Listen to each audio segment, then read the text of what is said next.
Hello, Chad. How's it going? Good, I hope. Good, I hope. So, if my thing decides to actually work, let's see. Damn, it looks like that also bugged. Great, great. Hey, at least I'm not 30 minutes late this time, gang. At least I'm not 30 minutes late. I'm only just a little bit late.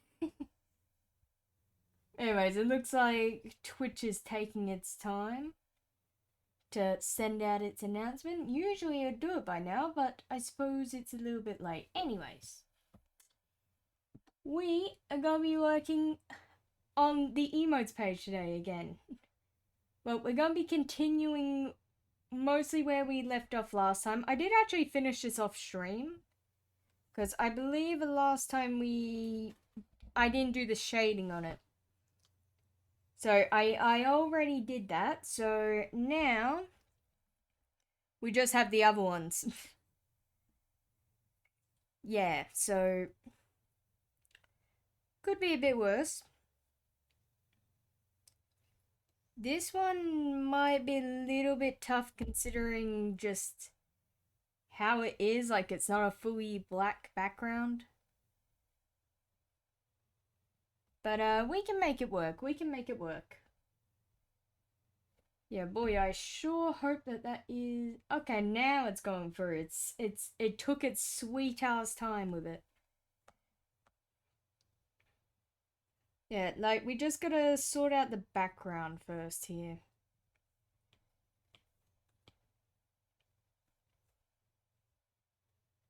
Which involves quite literally just a single line. And the rest is just color. Right, actually I should probably put this into the background real quick. Just so I can get a general gist of the colors. And also finish off those sides there. There we go. Right.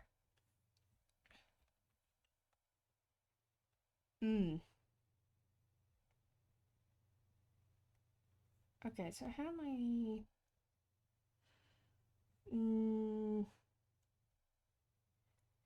Yup, we'll actually start with the other bit first, because that's got a lot more to work with.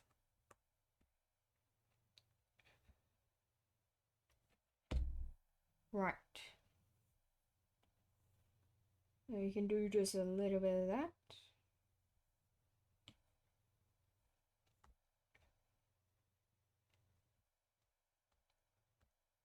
Yeah, I mean, we've still got quite a few of these preview images to do.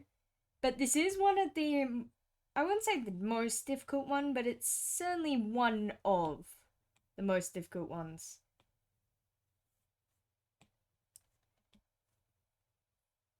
Like, just in terms of, like, stuff we gotta do. Merry Christmas, thank you. Merry Christmas to you, Vicol, dude.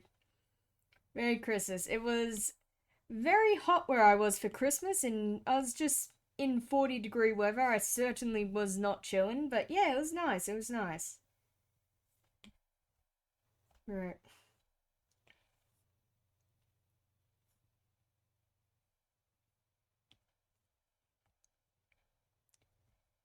But I mean, to be fair though, that is like the classic Australian Christmas 40-degree weather.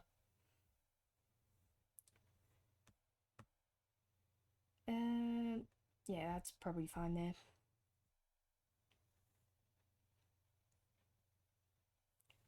It's either insanely hot or insanely cold. There is no in between for Australian Christmas. At least where I am, at least. It's either freezing as all hell or like literally hot enough you could cook something on your car.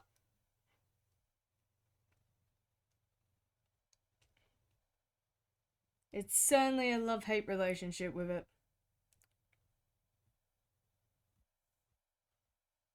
Right.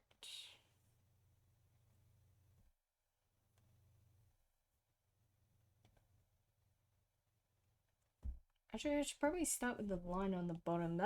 I mean, that's gonna be the most consistent. There we go.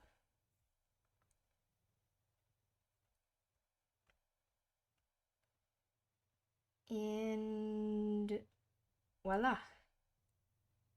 Actually, no, this needs to come down one.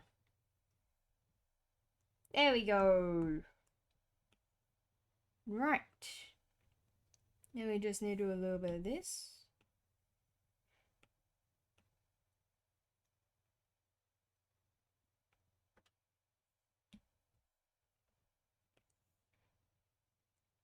And just connect that up.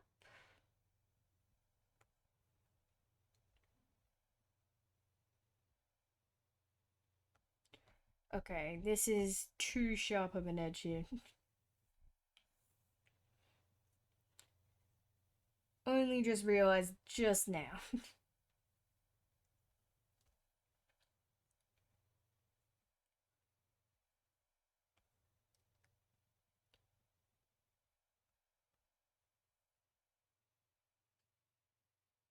Okay. Yeah, it's okay. That's okay. Ain't it's not the worst, could be better, but I mean, hey, I'll take it rather than going at it for a few hours. Right.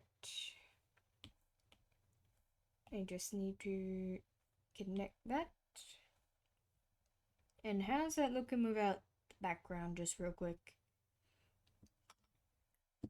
I mean, basically what I was thinking.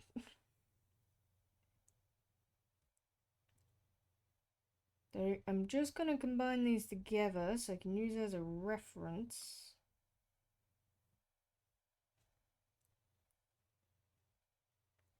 Okay, is this way too dark?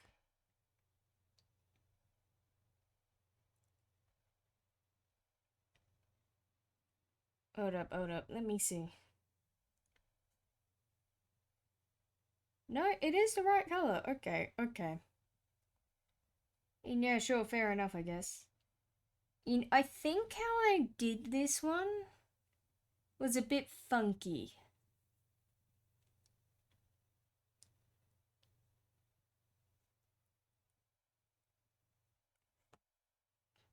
I mean, it's like, it's oh well.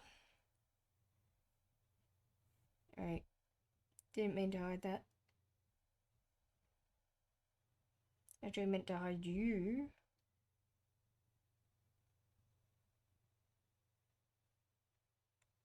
Yeah, that is correct for the most part.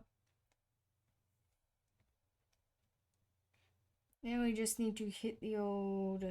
Where is my... Here it is. Now I just need to turn this into a clipping mask here.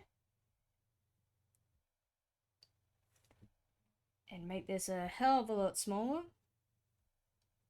Not that small.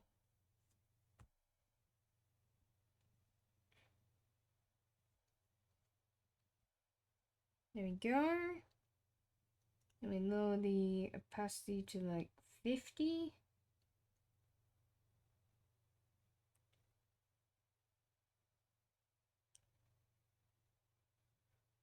Alright.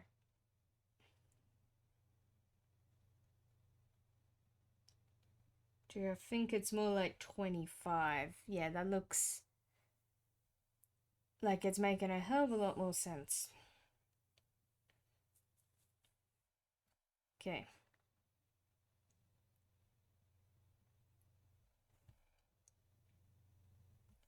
I think this is just normal text here, so let me quickly add that in.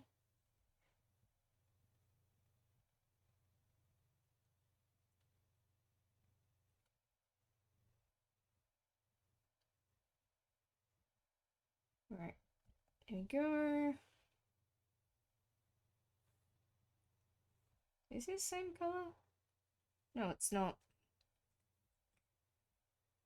Right, make it that color. No, that's too dark.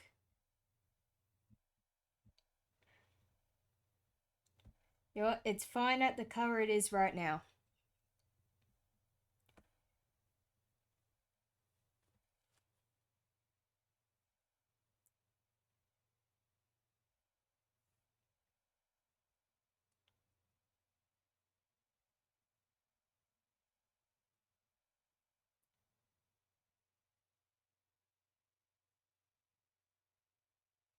There we go.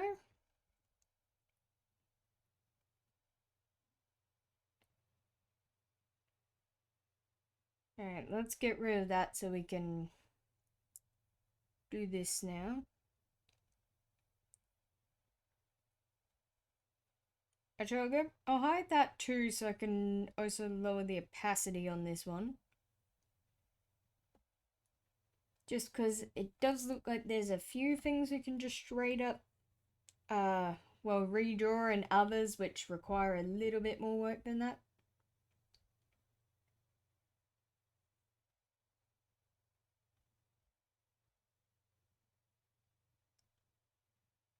Right. There's that.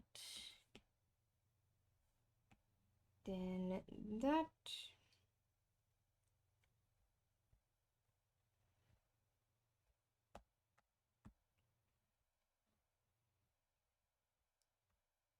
What else? What else?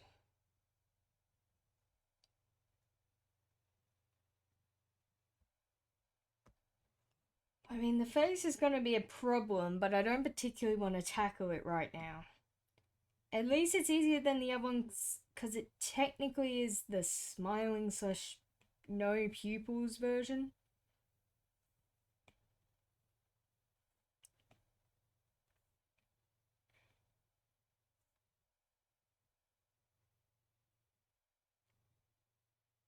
Right.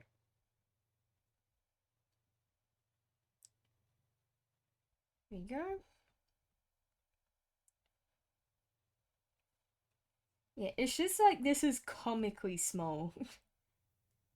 That's the bigger issue here. It's not necessarily an issue. It's just a problem with the lineup.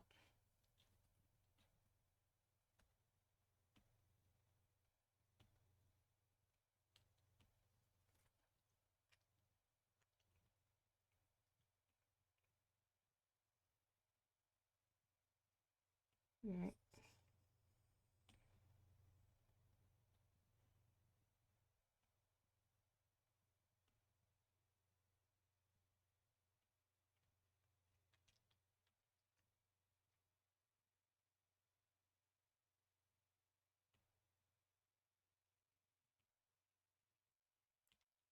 There you go.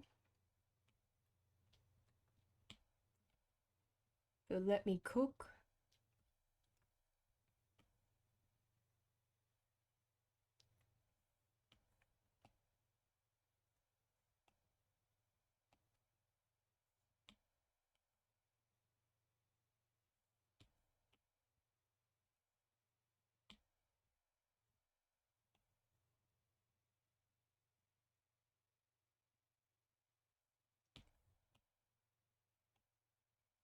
Right.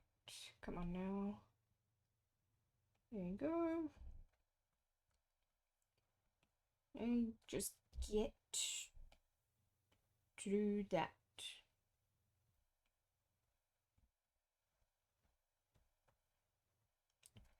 Actually, I'm gonna redo that.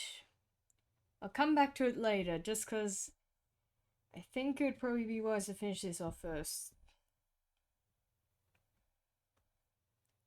Well, more so this side fully.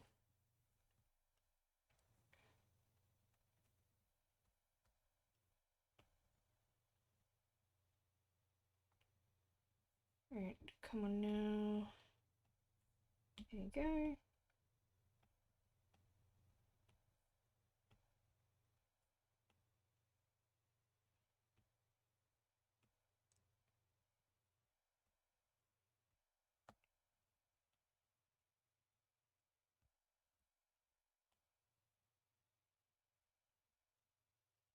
Alright, perfect.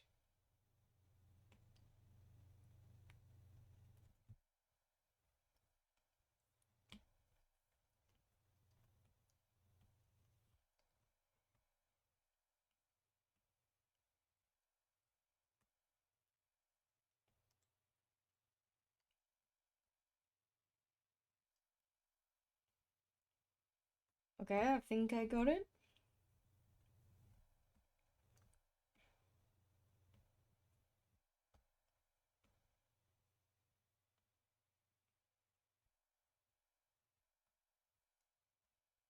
Okay, we'll come back to that bit over there in a second.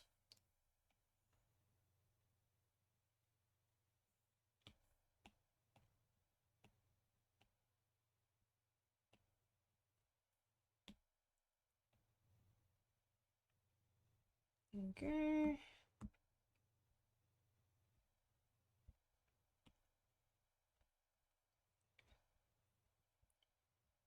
Okay, I mean, I definitely need to fix up the end over here.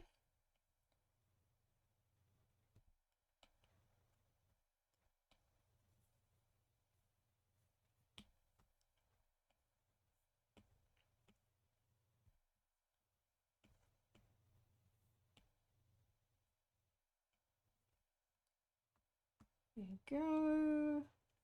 And just like that. I reckon.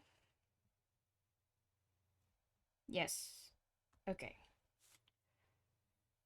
Okay, very good.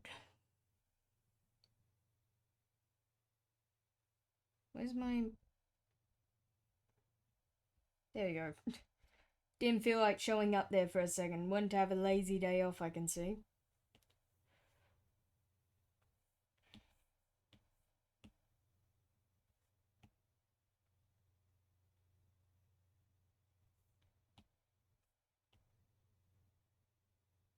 I know.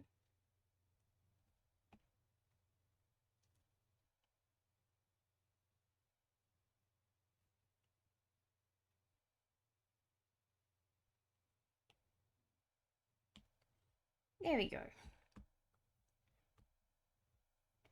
Never mind, I have to redo the whole thing because of that one dot.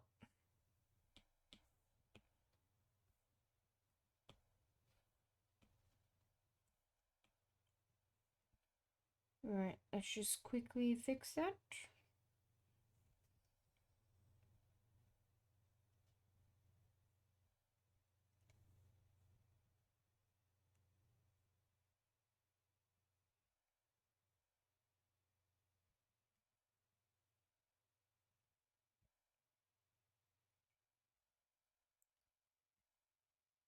Okay. Actually, no, I should probably start with the hands on this one too.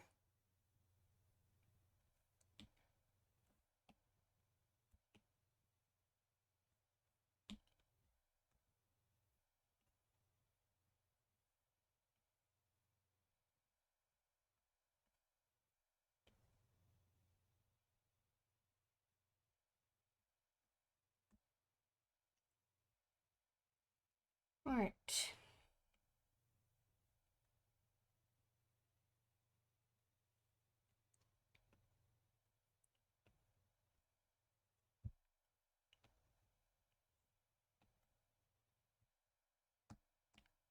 Good, I am not doing this one line correct. There we go.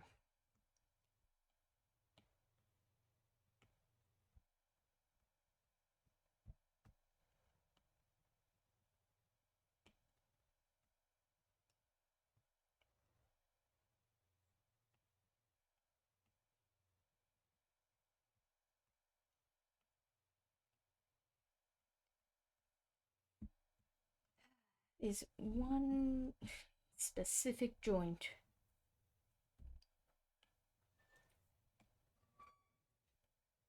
Who the hell's up? You know what? Never mind. Never mind.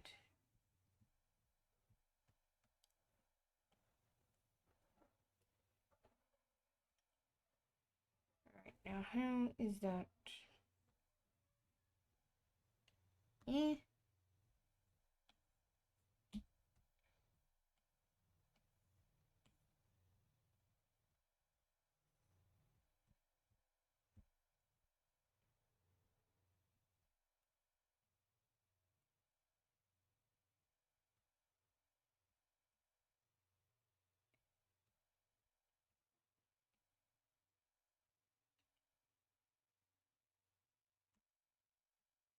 Alright, what if I try that?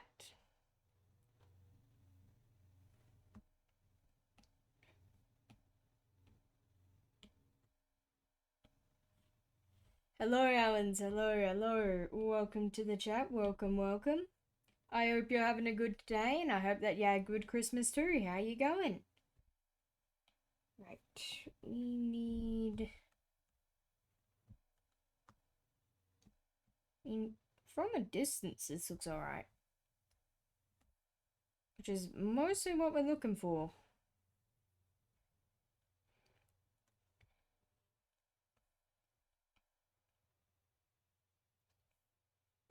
Alright. Do do do. Do do do.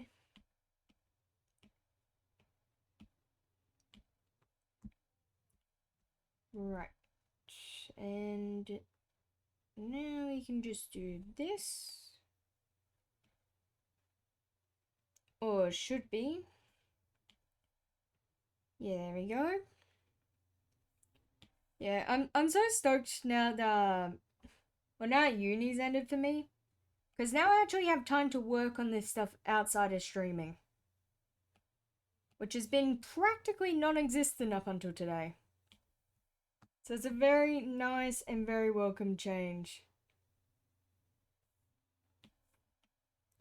Yeah, you know, for once I have free time. And to be fair though, it is a blessing and a curse in disguise. Right, and I think I need to move this up.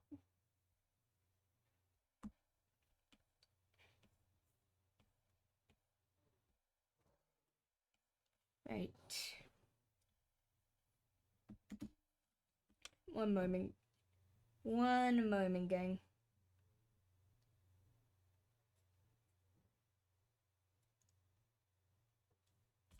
Anyways. Yeah, like it's a real blessing and curse in its own right.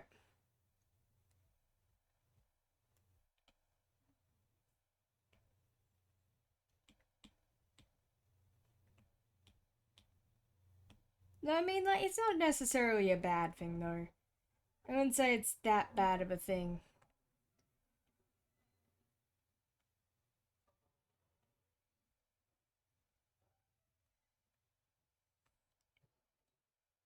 Right. I think I'm actually gonna make that like that. And how does that look? That looks better than what I was imagining. Yeah, that is better than what I was imagining, I will admit.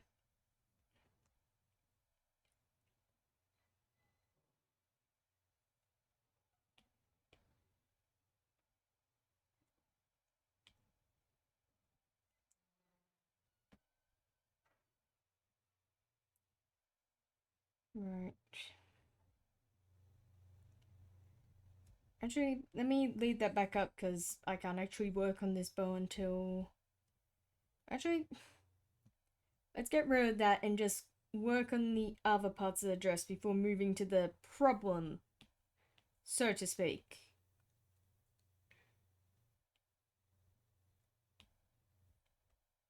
You know, the creature, if you will, which is the entire face.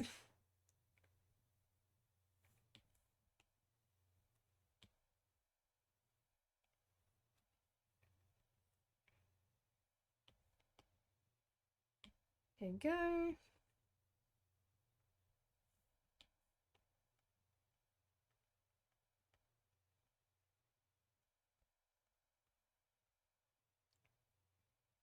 Okay, I'm gonna have to redo that line from scratch.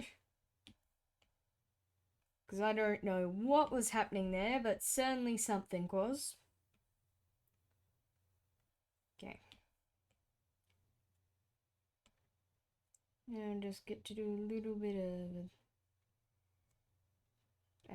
well, that...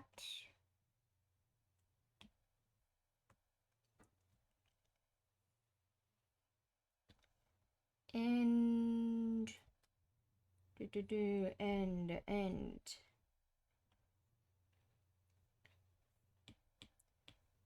We get to start this from here.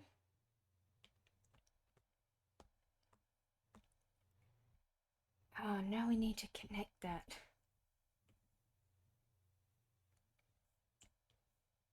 I mean, it's fine, it's just a little bit annoying.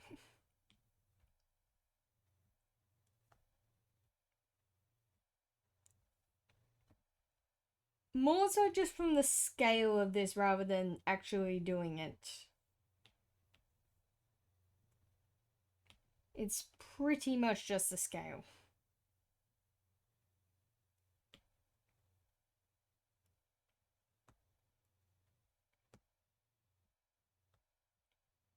Speaking of scale, I did this slightly too high up.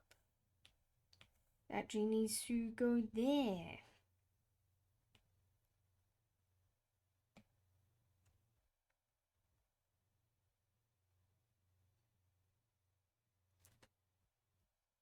There we go. I think that's good.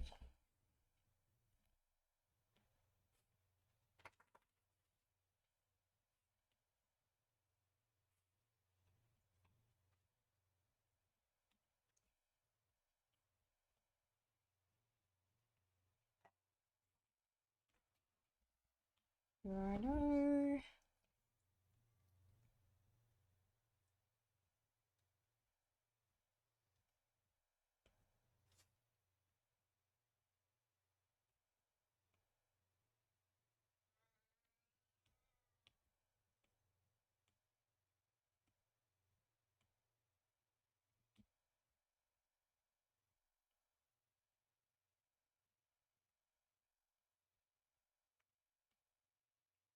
I just need to reconnect this.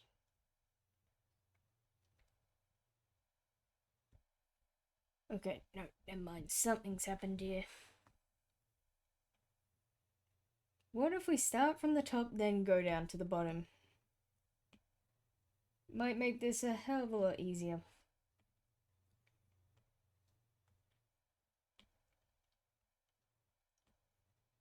Yeah, just the fort. Just the fort.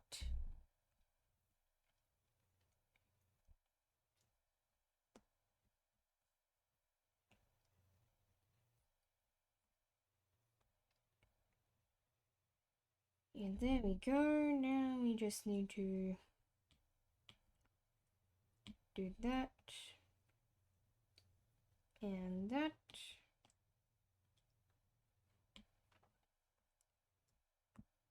Then just do the old reliable, the old faithful.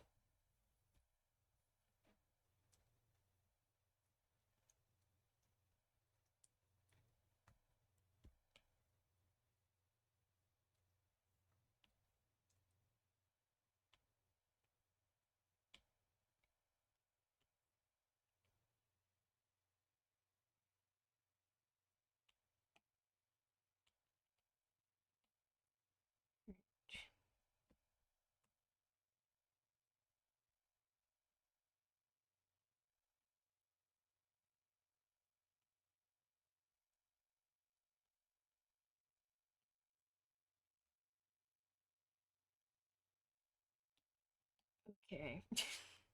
No, I need that to be an arch.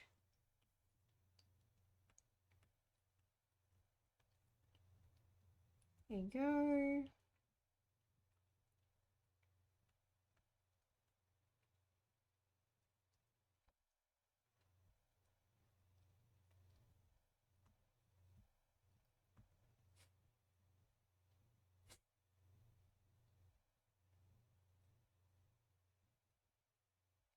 God, my Procreate is lagging.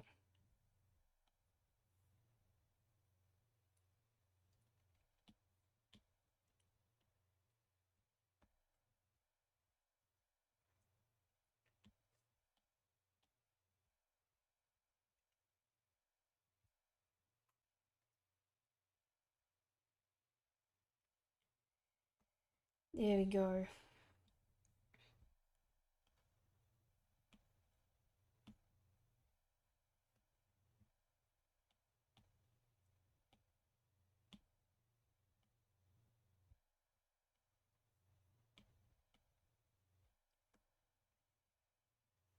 There we go, that looks about right.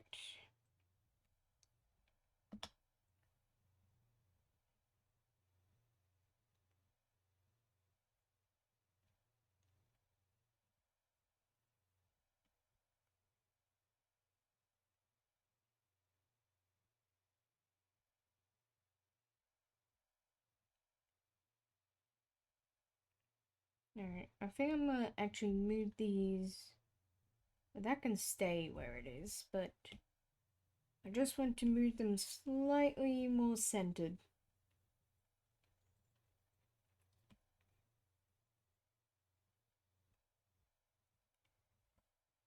Alright, how's that look without this? Pretty good. Well, thus far, thus far.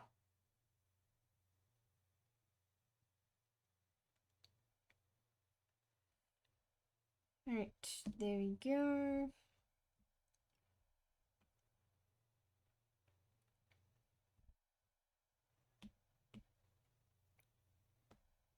Now it's just a matter of a boom.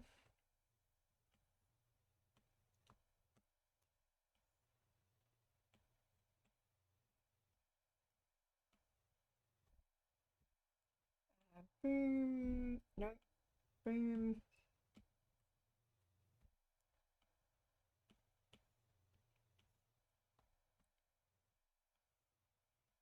There we go. No, actually, there we don't go.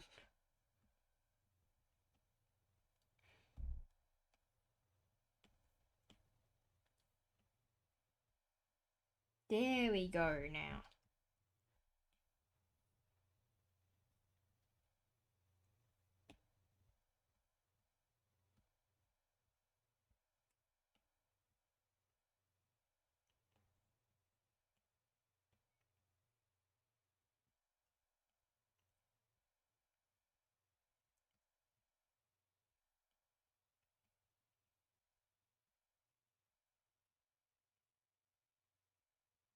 Right.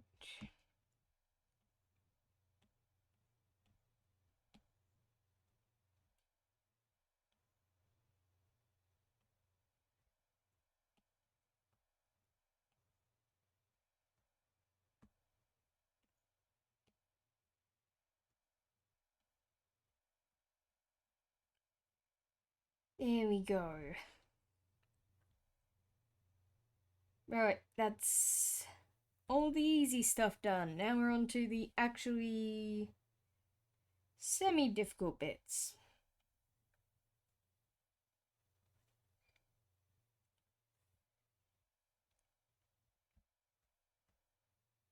Actually, no, there's one last one.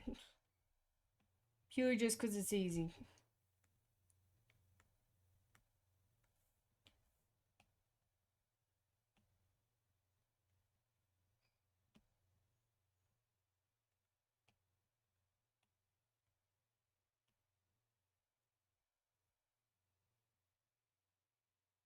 Actually, no. Never mind, we'll sketch back over it.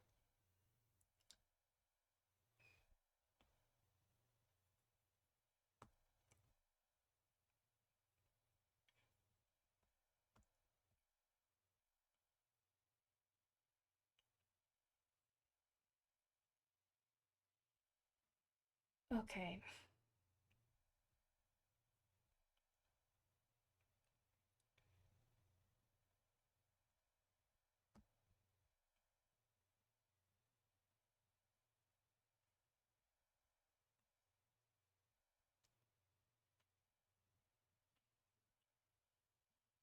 How the hell did I do this?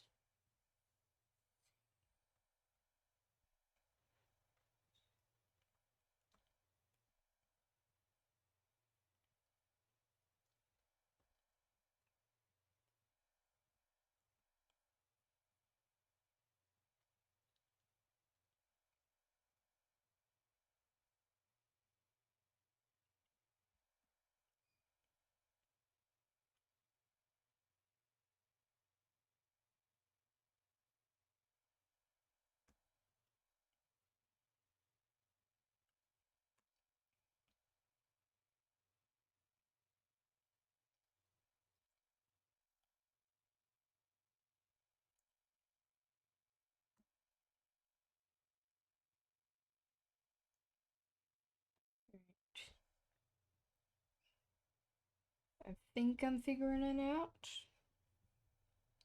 Big emphasis on the I think part of that sentence.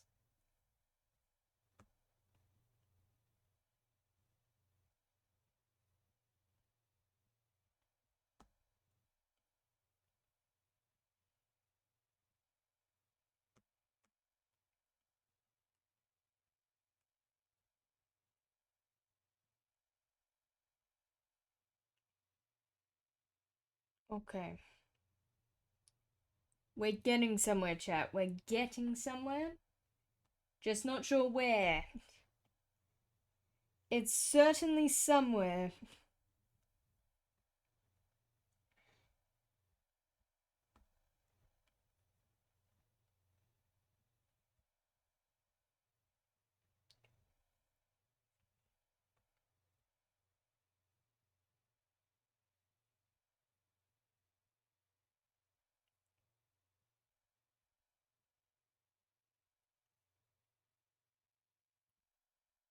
Right.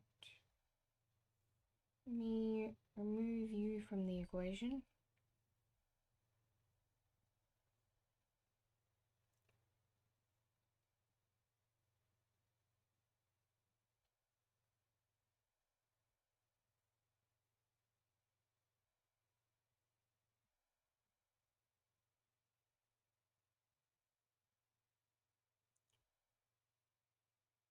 Okay, I think I've got it.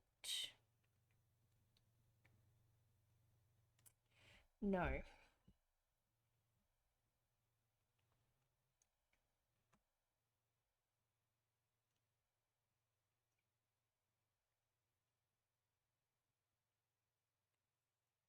Hmm.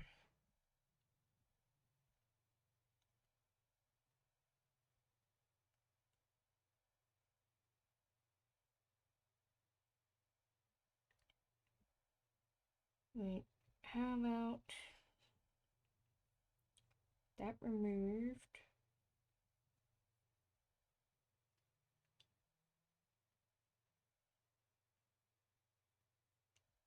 What if it's something like this?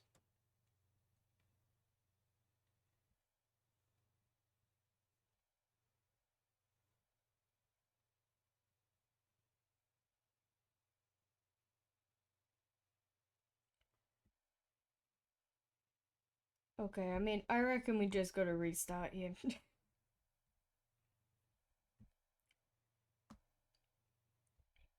And probably start with the easy bits first.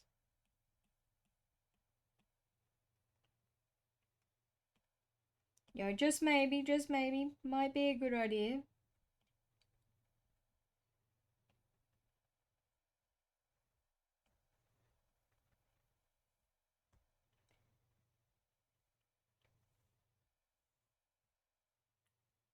No, I actually wanted to copy and paste that Procreate.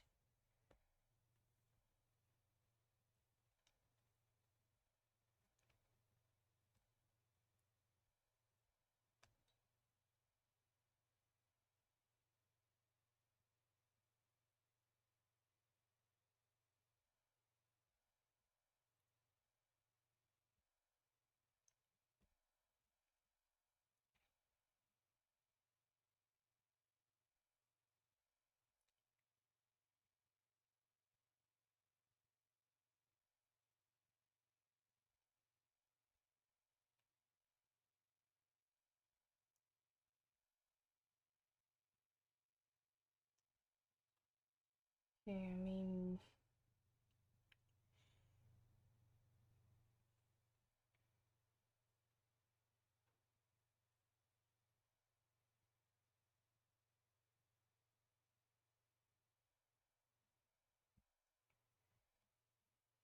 Hmm.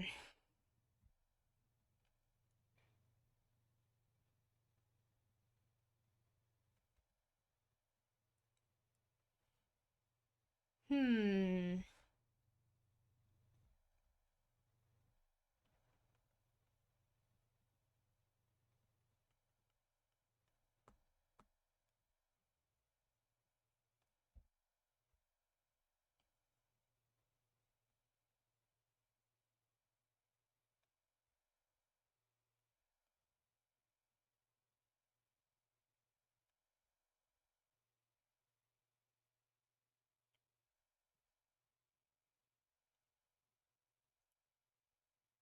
Okay.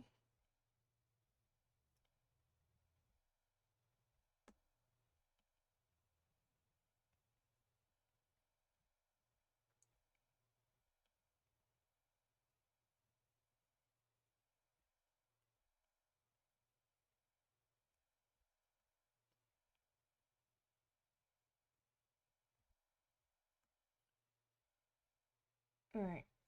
Hear me out. What if we...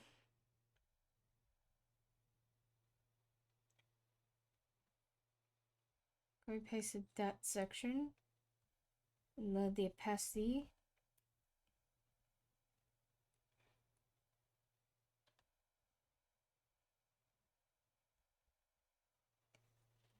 Right.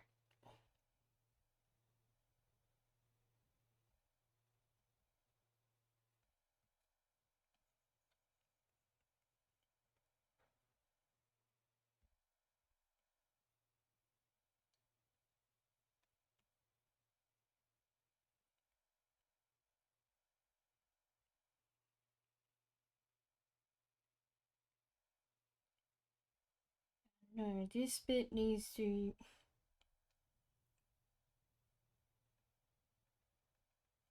Go like that? No.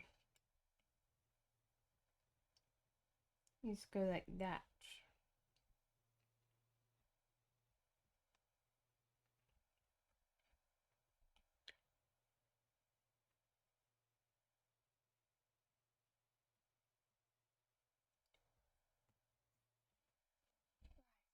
Huh.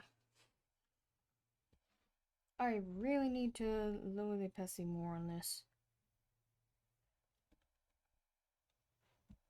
Actually, no, not that one. This one.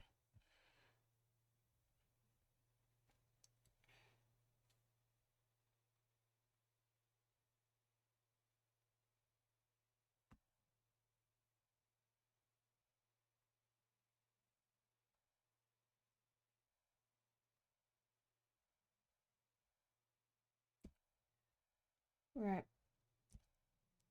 Let's re-sketch this and see if this improves anything.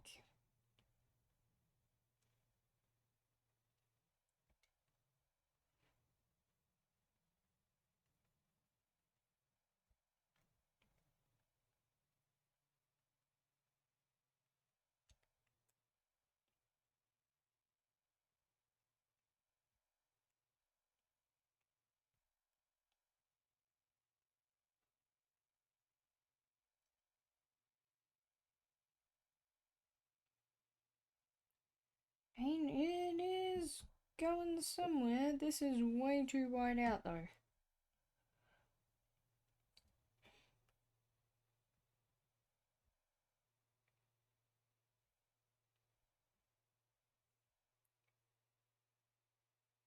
Okay, now that's somewhere.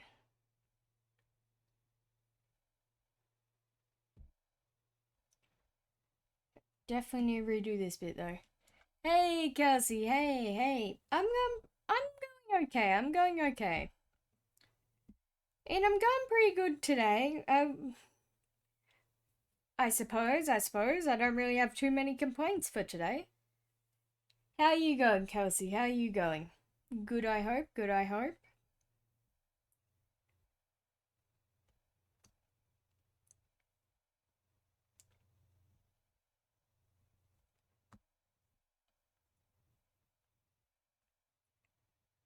Alright.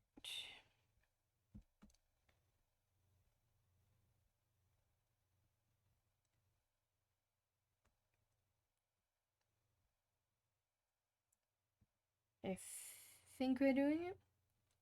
I'm doing good when out of town. Oh, very, very nice. Very nice. You know, I really wish that I went out of town on Christmas Day. It was... I mean, 40-degree weather is pretty bad, to say the least. Yeah, it was a tad bit hot. A tiny bit hot, you could say.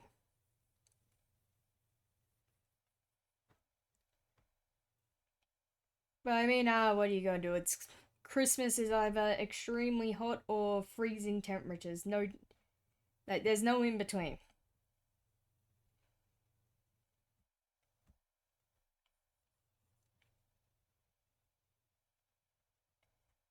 Right.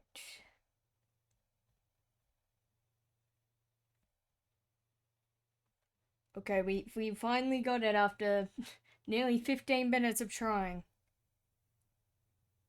It's now just a matter of how in the actual hell we gonna do these eyes.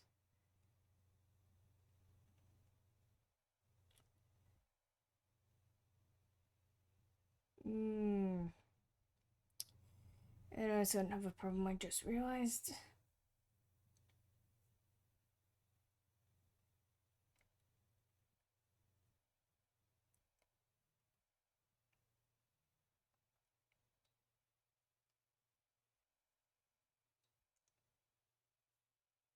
Actually, let me get that back to how it was. Then we can copy and do that later.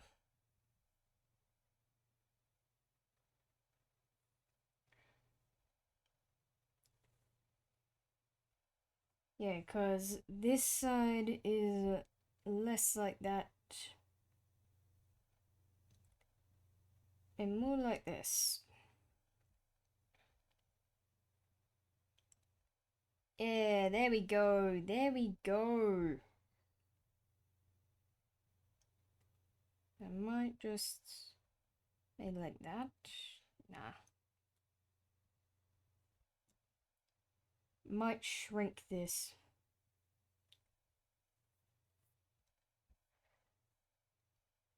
Okay, never mind. What about this?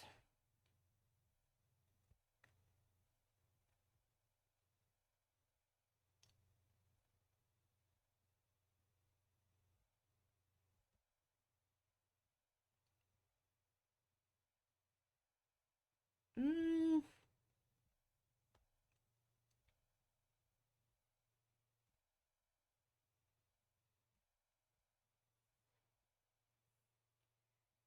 Alright, I mean, I reckon that's best we are gonna get.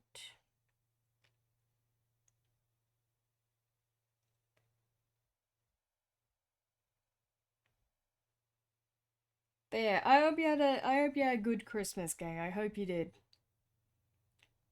And mine was alright. It was certainly eventful, to say the least. May or may not have gotten stung by a bee. Which is very kind of the bee, you know.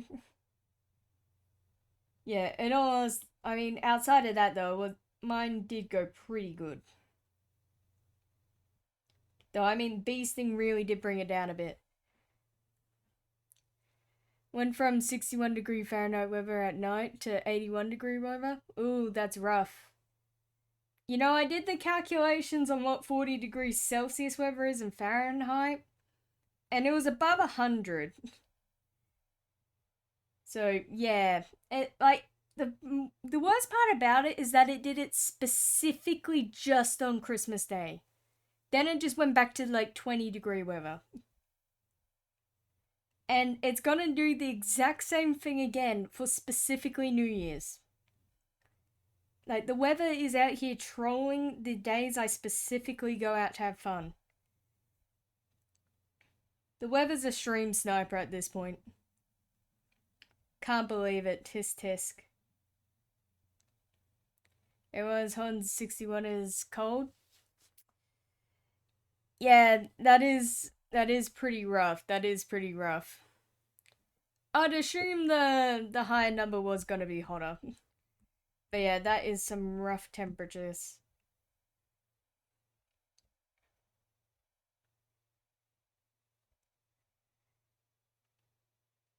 Right. I think we may actually want to have this like this. I may just want to shorten this.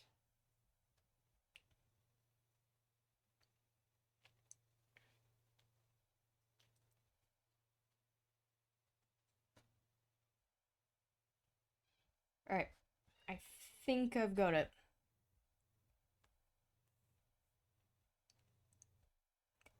I know I said that like 5 times, chat, but like, don't worry. Trust me this time. It's like this. It's like that one Stardew, that one Panda Stardew Valley 6 video. It hasn't came out yet, but the VOD on it.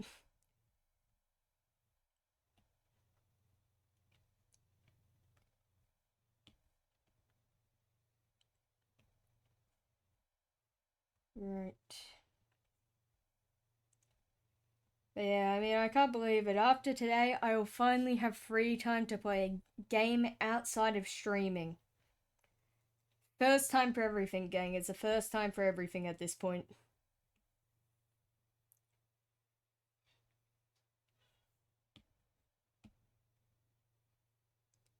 You know what? I'm not going to question what that weird noise was.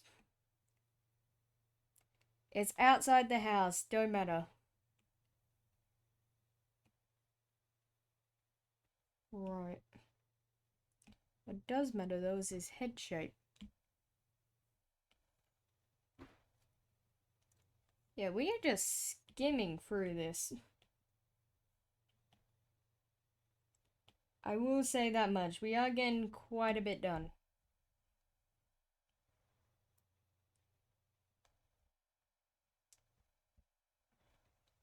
I'm in a state that just had a hurricane last year. Oh, that is very unfortunate. Yeah, I mean, I don't know what to say about that, to be honest. But that's more just because I don't get hurricanes where I'm at.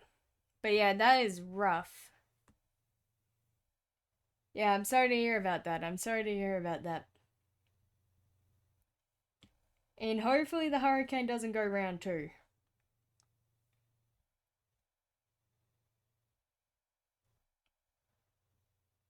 Right. No.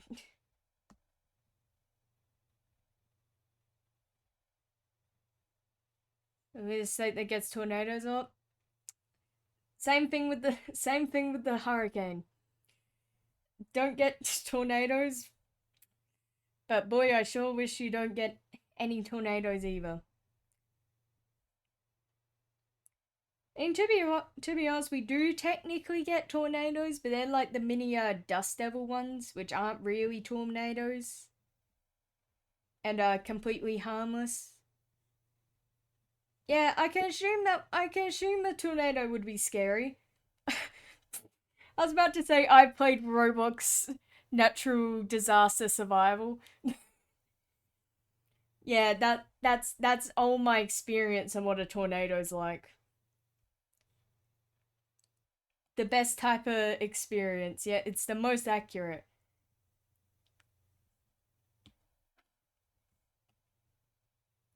Can't get any more accurate than that, gang.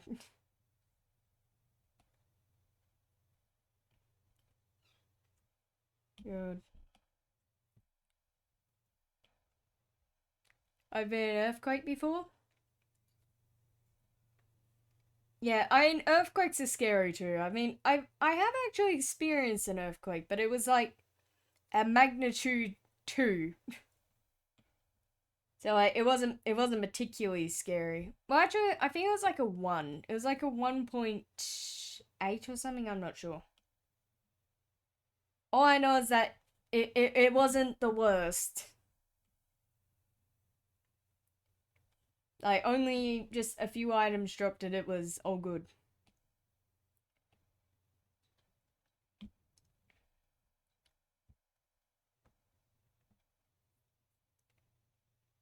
Okay. How's this look from distance actually?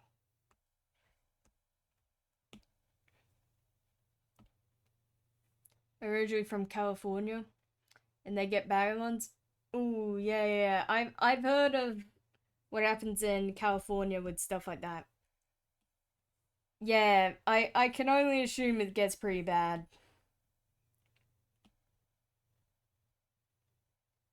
Yeah, I mean, especially with like the floodings and stuff like that. I mean, I'm not sure if that's specifically California, but like, I mean, somewhere in America, flooding happens. Yeah, that's my extent on American geography. Just somewhere something happens.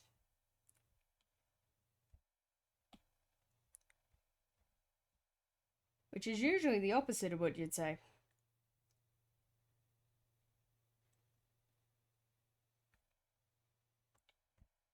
Okay, I think I see the problem here.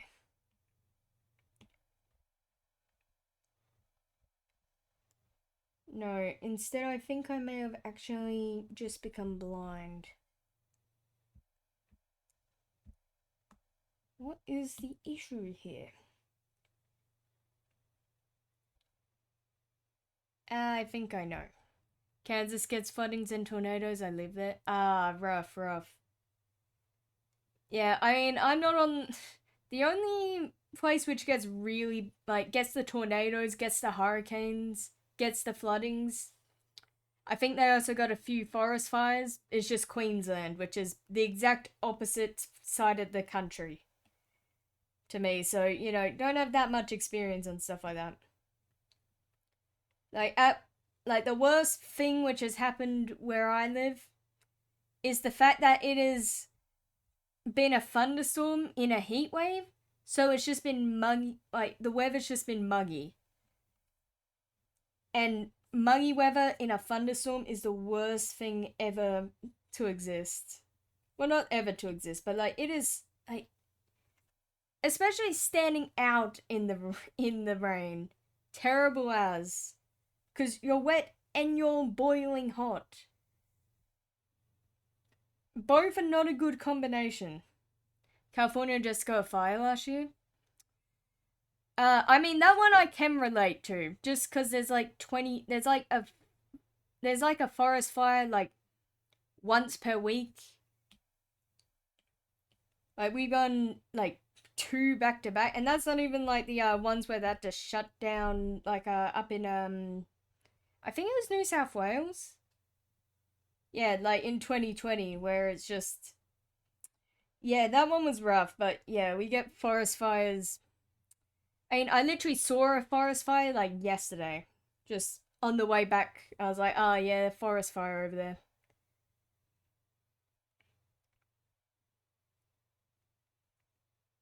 Yeah, granted though, a lot of them are more so from other, well, the cause of most of them are not from, are just from the bloody heat. Like, and also paperbarks. For context, paperbarks, hence the name paperbark, are extremely flammable because I mean you can practically use them as like paper. And you know, hence the name. But they literally go up and essentially explode is the best way to describe it. Yeah, and there is a lot of in a lot of bushland there is a lot of paperbark. Like it can just combust, essentially.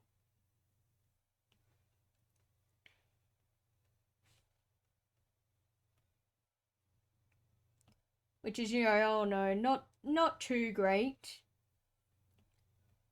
But yeah, I mean that's usually what makes it significantly worse, the forest fires at least. At least in my side of the country. I think people set the firing Cali to try and they're trying I think the people who set the fire in Cali, they're trying to still find the person who did it. Ah, yeah, I see. I mean, like, yeah, in Australia, the fires, it's just like, there's so many of them, it's just like, oh, yeah, there's another one there. Like, 90, I'd say, like, actually, not 90, I'd say more like, probably 70% of them are from stolen cars which have been later burnt. Yeah, there is a comedically long track record with that. But I mean, there's just so many of them. And they haven't found the person yet? Ah, I mean, yeah, that is very. It's unfortunate they haven't found him. I mean, how big was the fire? I mean, I haven't.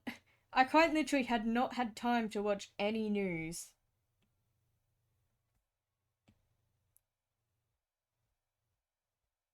So I'm very much out of the loop.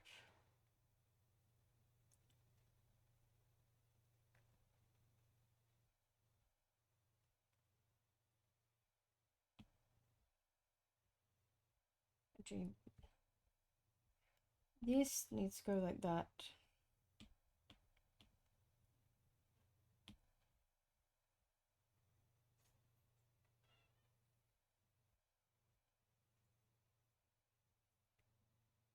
Right. I mean, that can go like that, but I think it also has to go out like this. Right, unless... Hear me out, this is a very terrible idea, but it could just work.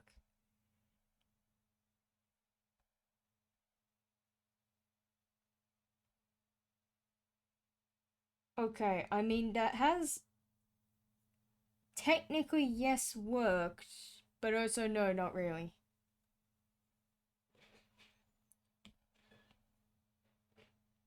It was a wildfire, so a person didn't set it. Ah, gotcha, gotcha. Yeah, to be fair, half of the wildfires are the ones, ish, in at least my part of the country at least, are the ones which are, like, pretty much intentionally set on fire.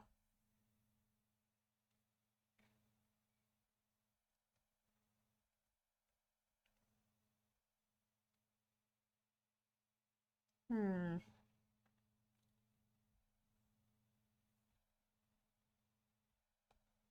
Huh. So what have I done here? Because something ain't added up.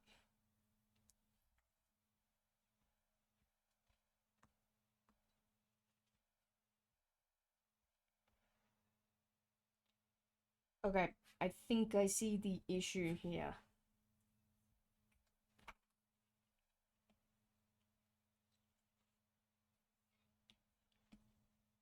I think.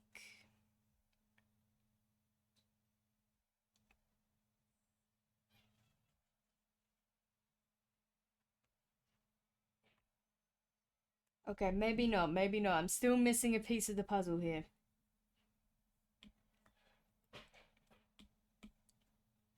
Right. What about this?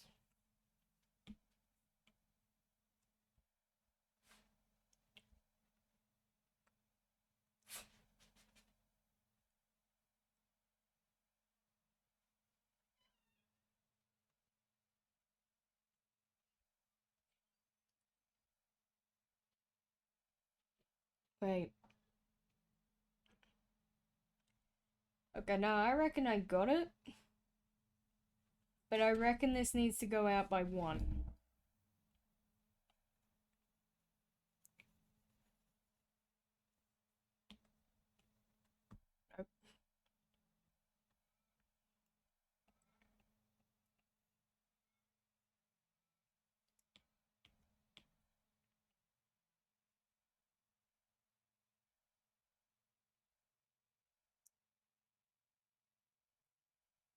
Okay, that is heading somewhere.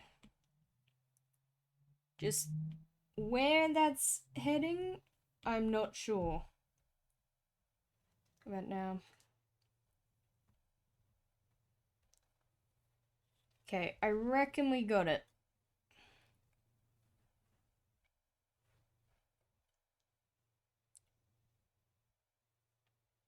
This, yes. Wait.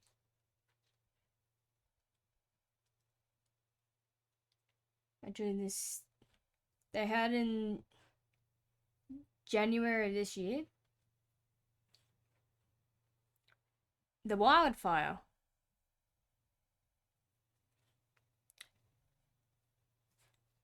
I mean, how far back was that in months? Because, like, next month's January? So I'm thinking, like, do you mean, like, the first month of, like, of this year? Or is it something to do with, like, Northern Hemisphere timings? Because I do know that it is slightly different.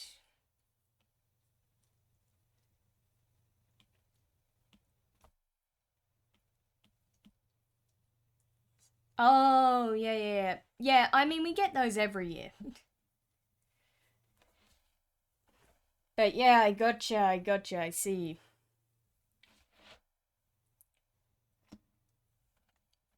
Yeah, I mean, that was a while back, though, isn't it? Though, then again, I mean, usually there is at least 1 to 15 fires in January.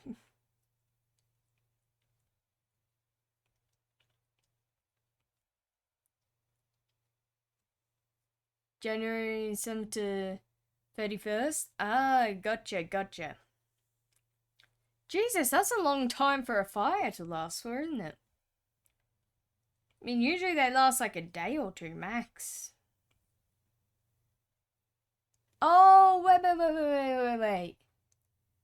Is. Wait, is that right? I think I might know of the specific fire you're referring to now. Possibly.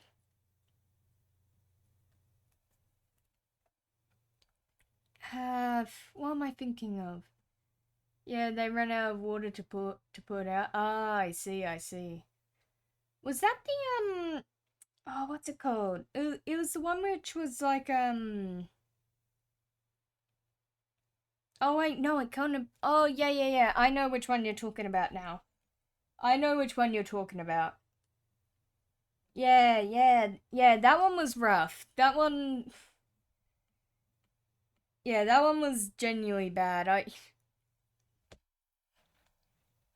Yeah, hopefully it doesn't come back with those types of fires. But I mean, that's why you gotta have a hose. Well, more specifically, you gotta have the water because that's gotta last for a long ass time.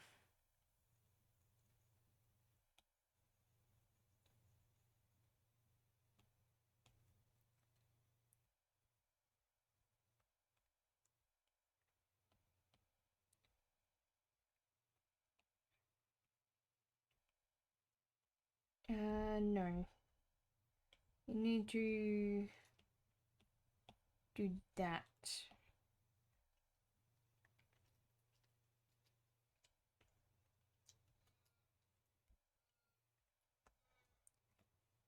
No. Actually, it needs to be more like this.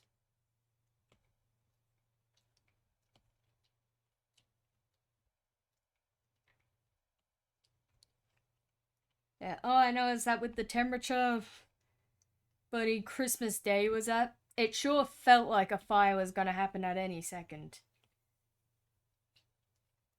Well, I mean, it quite literally felt like a fire POV. I felt like a POV. You are currently in the fire.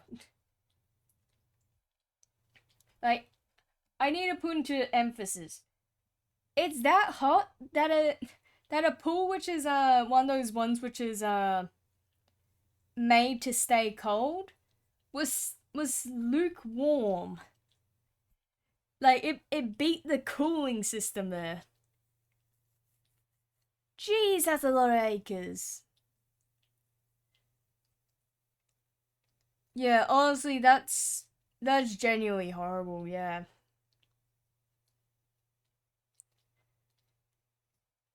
I mean, that's just the real downside of summer, pretty much, I suppose. Yeah, that would have been pretty much on par with the Australian one, which happened in 2020, 2021. 31 plus missing people. Oh, yeah, that's not good.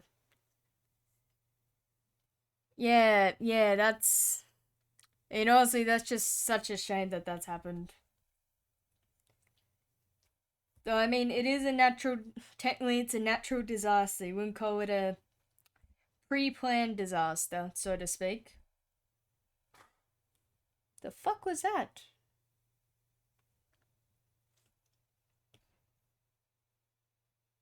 You know, I'll ignore that random thing which is smashed on my kitchen floor for some reason. Everyone I know that lives there is safe. Yeah, that's really good to hear, Kelsey. That's really good. Really glad to hear that everyone you know who lives there is safe and whatnot.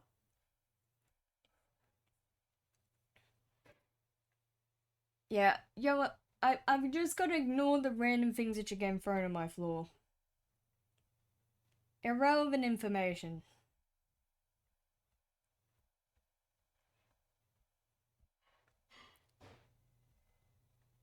Who the hell is using my... No, I should not be... I really need to get soundproofing. On specifically one wall. Because, for some reason, I do not know why. This is, for context, this is a very thin drywall. Like, it's technically a temporary wall, which is a part of my room. Like, all my other walls are, like, almost, well, two of them are outside walls, so, like, fully brick. And the one behind me is also pretty, strong in that.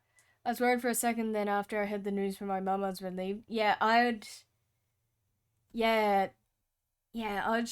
well, it's good to hear that. It's good to hear that everyone turned out okay on your end, Kelsey. Yeah, I mean, that's just the real downside of, like, fires and whatnot. But yeah, anyway, going back onto what I was saying about the soundproofing. Like, for some reason, my room works as a reverse soundproofing room. Meaning that no sound inside of my room, like, gets out. No one can hear what I'm saying, like, outside my room. But I can hear everything else inside the house coming from inside my room. I can literally hear a full ass entire conversation just from my room from the other side of the house.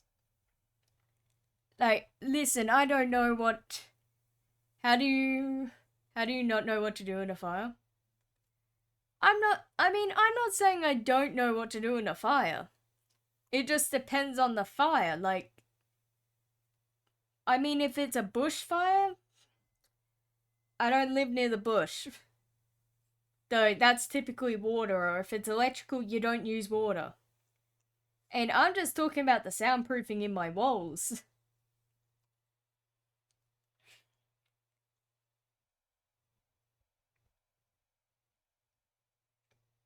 Yeah, I mean, I did take fire safety. Just for funsies, and also to help out a friend, but yeah.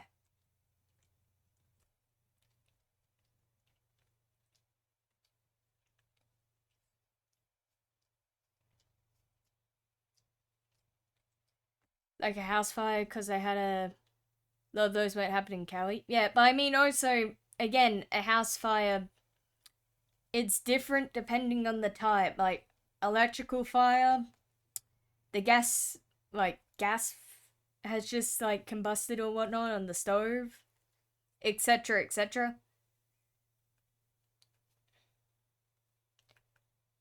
Or, like, you know, like a cooking fire. Yeah, I mean, there's more than one type of fire. Or like a chemical fire. You run out as fast as you can. Yeah, I mean, unless if you have something which can deal with what it is, like with the actual fire. Like, for instance, fire extinguisher. Or like a fire blanket. In that case, you go smother over it and then you run out as fast as you can. If you have nothing on you and nothing to help the fire, then you run out. But, like, if you have something, then you... And it's in your best interest to get rid of the fire as quickly as possible.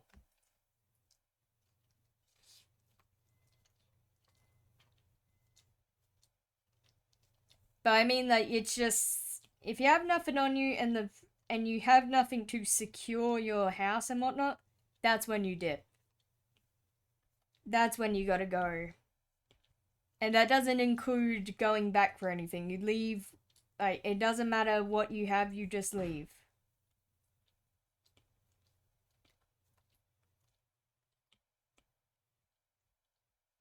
But yeah, I mean, if you do have, like, if there's, like, a fire blanket right next to you, use that.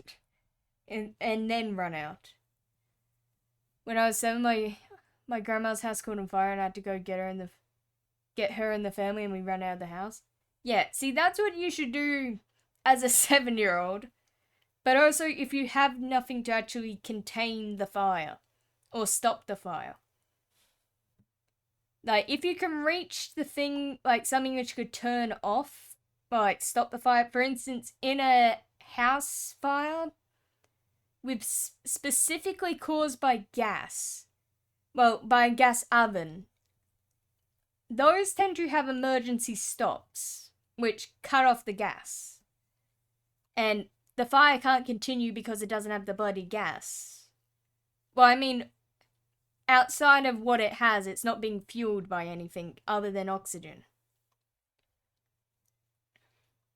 So if you cover it with the fire blanket or use an extinguisher, I think that's the one case where you can use an extinguisher. All I know is that the extinguisher you use on electrical, and depending on the types, other types of fires. Yeah. I mean, the one thing you gotta remember is never use water on an electrical fire. That will not go well.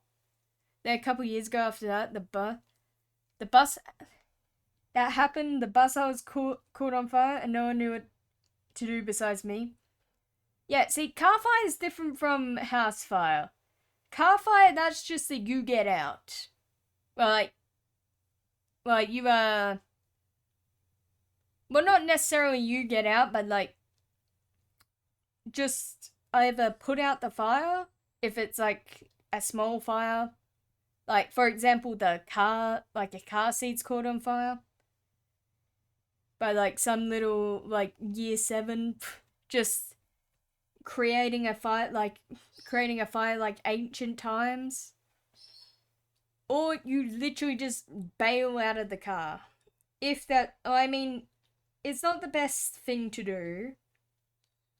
There is a lot more options you could do besides that, but like, if the engine's on fire, do not stay in the car. Yeah, bus, not the car. Yeah, I know, I'm aware, but I mean, like, I'm saying, like, it's a similar thing. Except with the bus, typically with buses, more likely one of the seats gonna catch on fire than the engine. But I mean, I was just referring to both of them.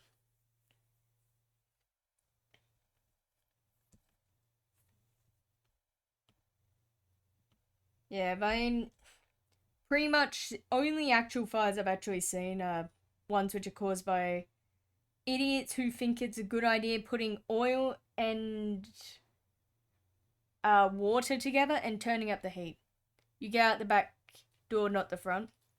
Yes. I mean, yes, you are supposed to do that.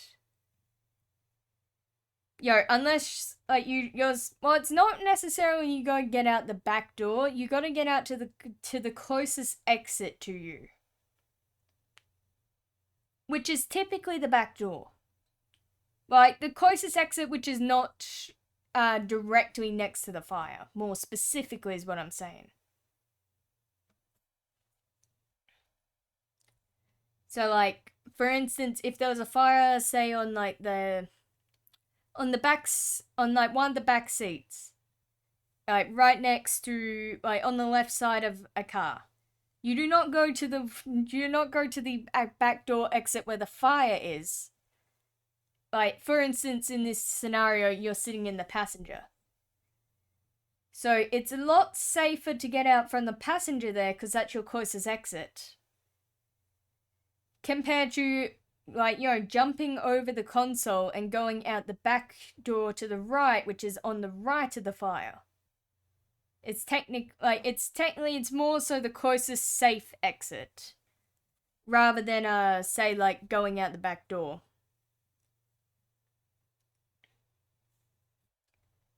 And, like, that also includes windows, too.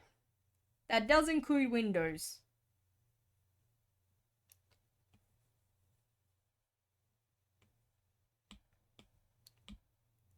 But yeah, as I was saying about, like, the engine was on fire and no one knew how to get out the bus and we were running circles. Yeah, see, in that case, that's when you grab the hammer. I'm not sure if American buses have this, but I know Australian ones do. But you grab the emergency exit hammer and smash the window. Well, like, more so if the bus has gone to a complete stop. Or if the driver is aware of the scenario and is trying to figure out how to go. But yeah, it's better to go to bail out the car or / bus whilst it's moving than stay in it while the engine's on fire. American buses don't have the hammer. Oh, that is unfortunate. Yeah, Australian buses have the hammer and actually, we have 2 hammers. One on each side of the bus directly in the middle. And then we have an emergency exit, or 2, I believe. Well, you have like the main entrance / exit, and then we have an emergency one, I think, at the back. Although that's not always the case. Usually it's just the hammers, because those hammers are specifically made to shatter the bus windows. Because, I mean, it's just, you're more likely to grab the hammer and it's a lot quicker. Like, you don't even have to swing hard for it to smash those windows. You just have to tap it and it'll break. But yeah, that's rough not having the hammer.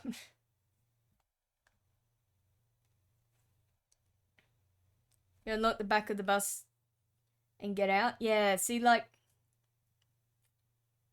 Yeah, see, I don't understand why you guys wouldn't even have the hammer, in all honesty, because, like, the hammer is also good. Say, for example, the bus crashes and lands on its side and you can't get out the back.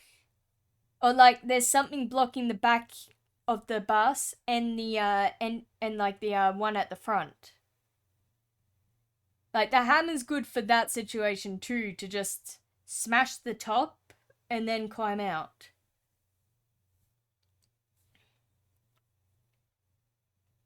Yeah, see, I don't... Like, I feel like that, and, like, the other thing is that would technically be cheaper than installing, like, at the back door, like, another door. Like, I mean, the only thing I could really see is that, like, technically, if a little smart year 7 feels like being slick, they can just grab the safety hammer and just break a window. But, like, I mean, I feel like it's better to have both options than have only one in terms of a fire or a crash.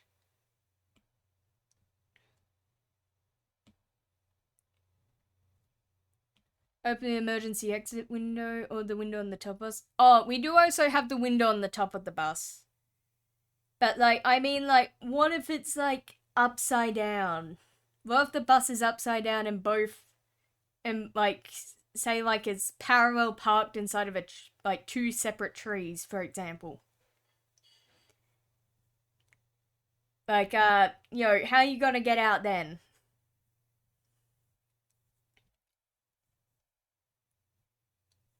Yes, but yes, in that case, though, I'm saying the bus is upside down. Like, as in it's flipped. So, like... So, essentially, your emergency window is going into the dirt. Yeah. See, like, I just feel like it would be cheaper just for the hammer. And technically, you would get more seats, too, because we don't usually... It's only in specific buses you get the back safety thing. Like, on school buses. Like, it wasn't all of them outside of, like, a few...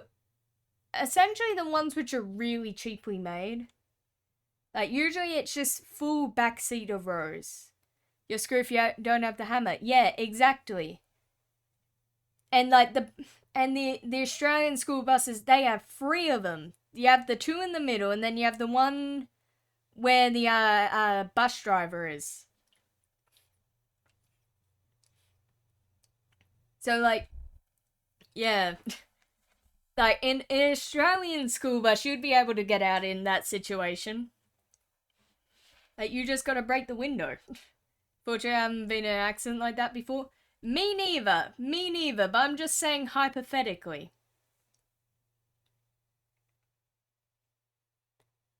Like, I'm just saying hypothetically in a crash.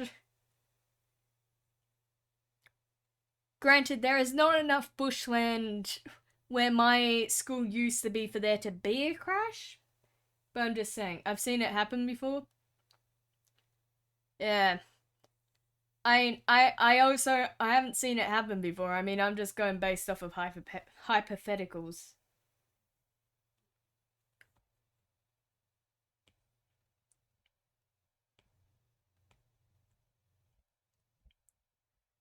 God. And I didn't even take this. I didn't even take the bus going home when I was in school. I just went like, ah, nah, I don't want to take that. Granted, because where I lived was bushland, they would not take me. But yeah, I mean, you know, same difference, same difference.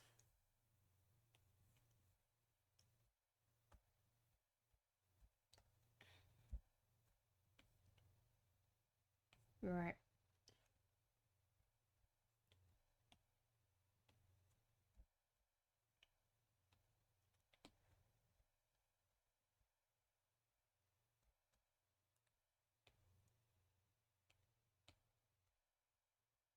But yeah, I mean, I will say though, I have seen more fires caused by people thinking it's a smart idea to combine water and oil into a boiling hot pot than I have seen bus crashings.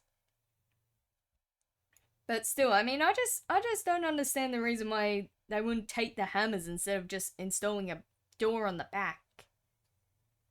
Cause like the hammers have to be cheaper, and like hell, even the window costs. It just don't make sense to me.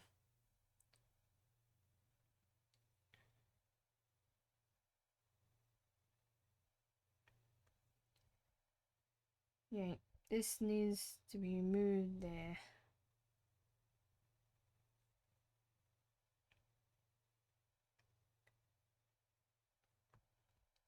I think actually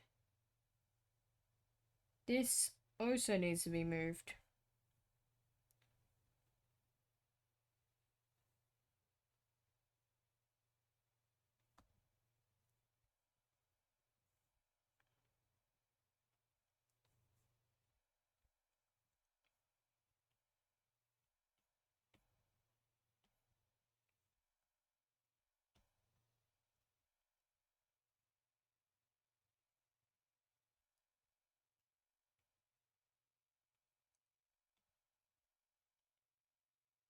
There you go.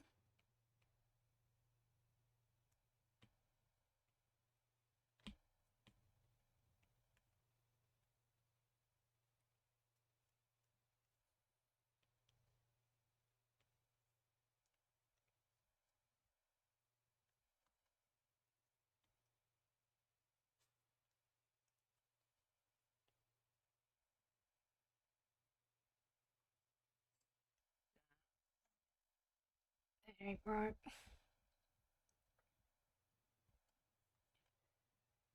Think it's just a matter of moving this.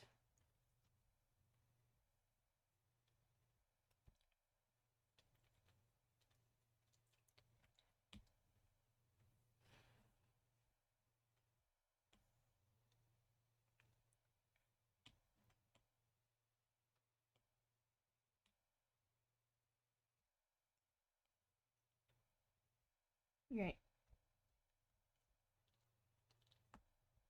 Okay, I think it's just a matter of fixing this as well over here.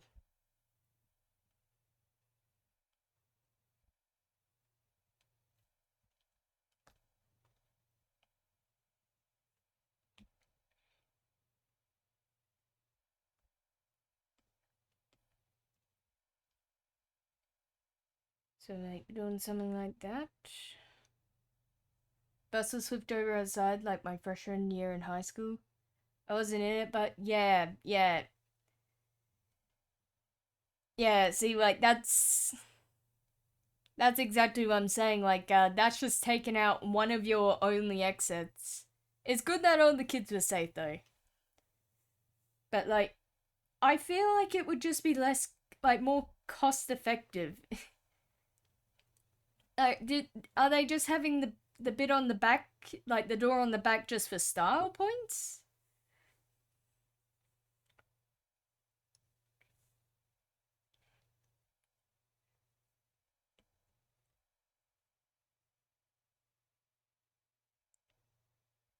Yeah, like it's just I don't know.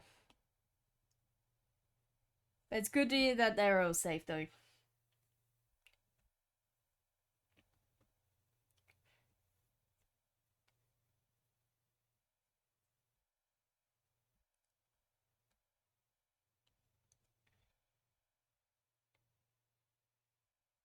Right, I'm thinking something like that.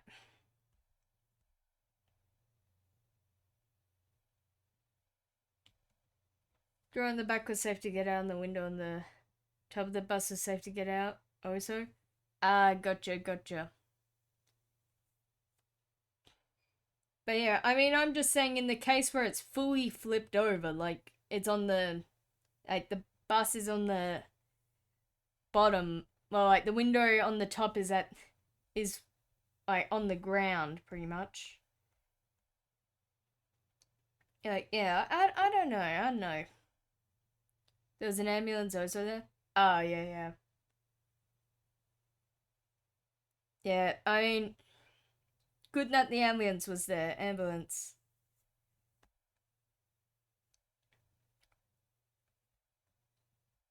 Yeah. And you honestly don't really see many of them that often, which is strange considering how I live like less than 5 minutes away from the hospital.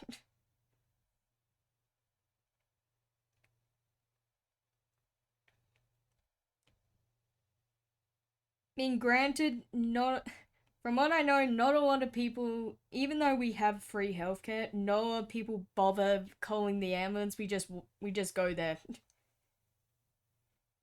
I mean, granted, that's because it's technically not fully free. You do have to pay the ambulance trip there, but like outside of that, it's free with Medicare. That is.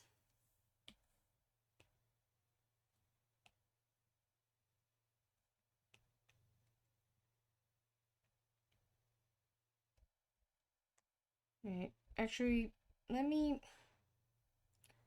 let me minimize it. Well, sorry, lower the opacity on that one.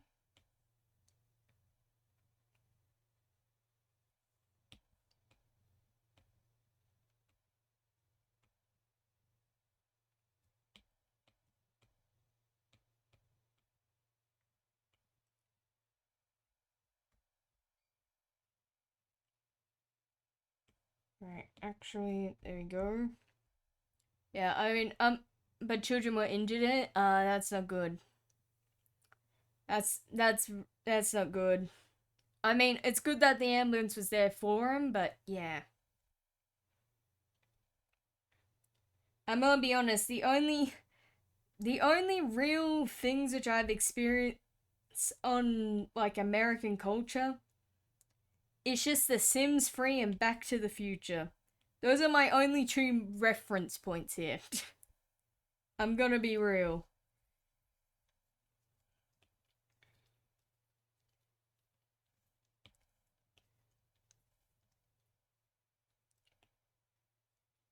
Oh, I mean, and I suppose GTA as well, but that one don't count as much.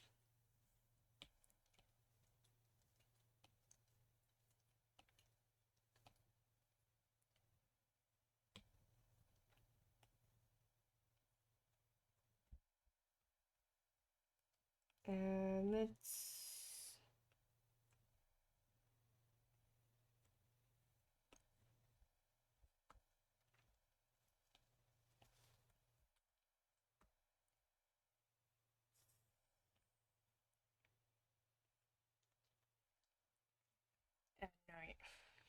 I need to do that. This happened in 2013. Yeah. Fair enough, fair enough. I mean, that is a while back. God, I mean, that is a while back, because Sims 3 was still updating then. Last time they updated was like 2 centuries ago. Maybe a bit longer.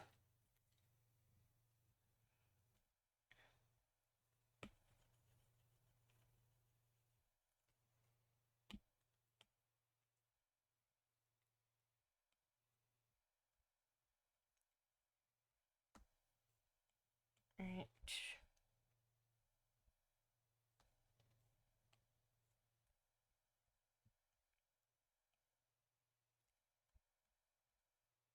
Oh, it was 13 years ago? I mean, yeah, technically. It's almost 13 years ago, technically, yes. No, don't say it like that, because that makes me feel old.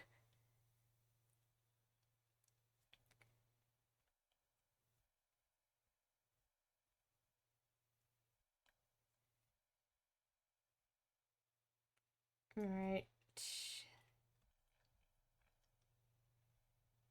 Makes you feel old also? Yeah.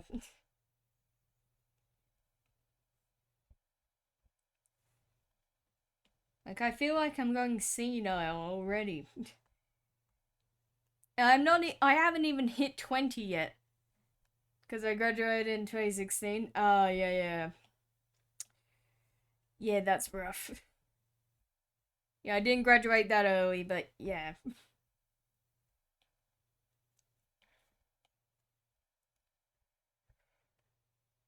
Okay, that's good enough.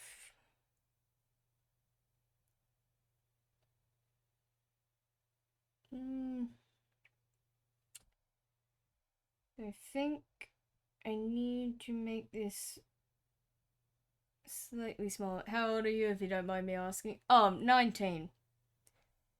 Yeah, that's why I said I haven't reached 20 yet, but like that's only on a technicality.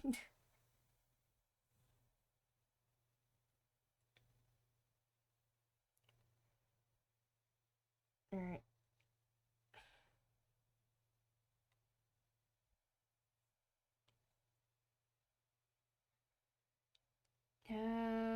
Shoot. What am I missing here? Ah, yeah, I was gonna bring this down. You're young, I wish I was 19 again. I wouldn't.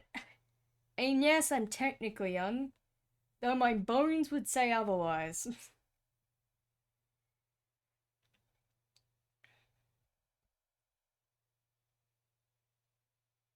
Yeah. 28. Oh, yeah. It's over already.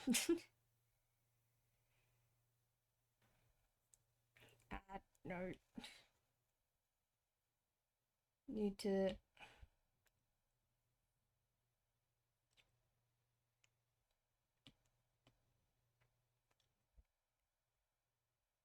I need to do something. Like this? I feel like I'm 50 though. Hey, don't worry, I feel like I've reached 90 already.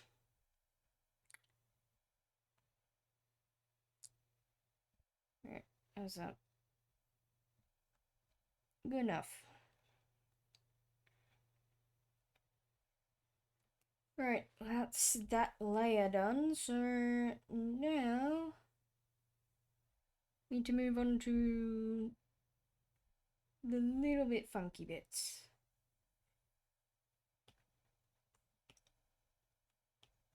Right, do.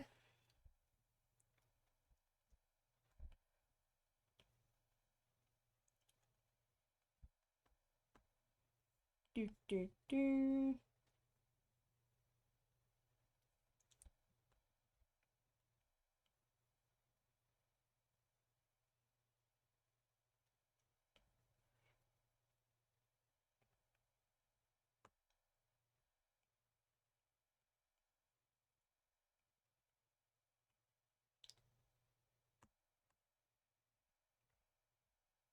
Alright.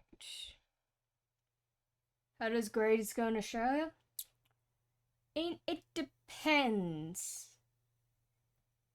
In high school and like primary school and that, it goes from you got A, B, C, D, E, and F. Sorry, you don't have F. Sorry, it goes from A to E.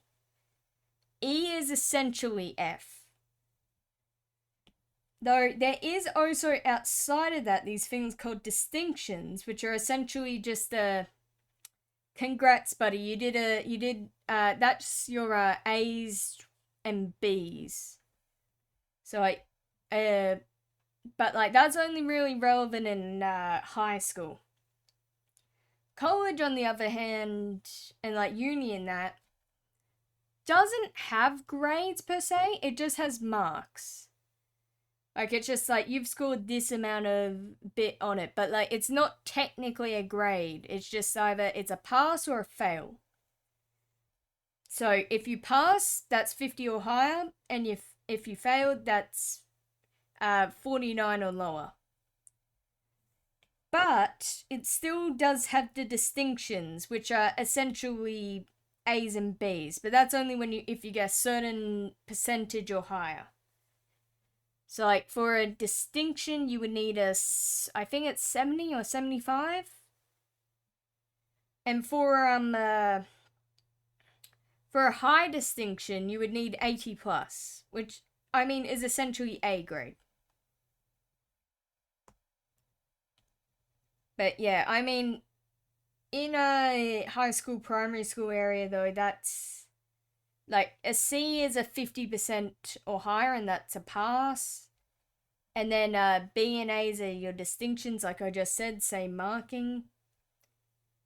And a D is 49 to, I think, 20%.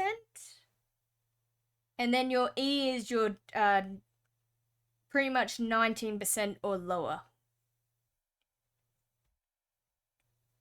You'd rarely see an E though, like... Yeah, but essentially it's just that if you got a C, congrats, you're passing. But it's fairly similar to, I believe, UK grading. Now, I could be mistaken on that. I don't know. I'm not British.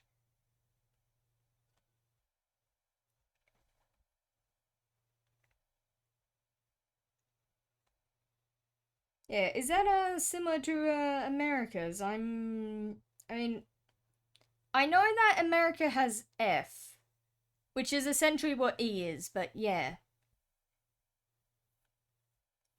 Is it any particularly that much different? Oh, you meant like I gotcha. See, I thought you meant like actual grading. Not like what level you're in. So yeah, like elementary school is technically there's a bit before it called kindergarten and pre-primary. Well, pre-primary 1 then pre-primary 2. And that's technically like it's not necessarily middle school. Or like middle school is primary school, it's just worded differently. Like it's how do I describe it? Like it's like a pre-primary school. Like it's I don't really particularly know how to describe it. It's essentially like it would be like your first grade, but just stretched out across about 3 years ish. But then after that, you move into first grade, and that's pre-primary. Sorry, not pre-primary. Primary school, which is first grade through to 6th, then 7th to 10th is high school, and then 11 to 12 is kind of like it still is high school, it's still called high school, but it's kind of like almost like a senior high school, which is essentially meaning you get your own special line at the canteen, but that's about it. Well, I mean, you also had muck up day, but that got cancelled. Yeah, I mean, I'm gonna be honest. I thought you were talking about like literal grades instead of like a what level of schooling. I'm gonna be completely honest there, Kelsey. Right.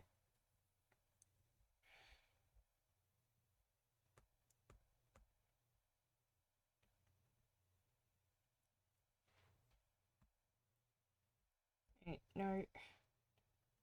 Actually, I should probably start on the other side because there's less stuff going on. When I was in schools out there, is basically A, B, C, F. They just put D's back in the grading scale. A, B, C, and F is the. Did they use that as the alphabet? That is. I mean, I wouldn't say abhorrent, but that is pretty bad. I mean, I understand F for failure, but like, that doesn't make sense compared to the rest of the lettering. Like, the other thing I need to mention about the school grades is, share at least, is that they all mean something specifically. Like, essentially C's, so D would be an F when I was in school. Yeah. Gotcha. Yeah, see, like, that just. I assume they didn't teach whoever made the school grading system in America how to the alphabet. They didn't teach them their ABCs. Well, clearly they taught them the ABC. They just didn't teach them anything after that. Yeah, like that is, like, it's just it doesn't make sense compared to the other parts. If it had if C was replaced with an S for satisfactory, with the F, I could get that. That makes sense. But having it just go from A, B, C, and then just cut to F is just very odd choice.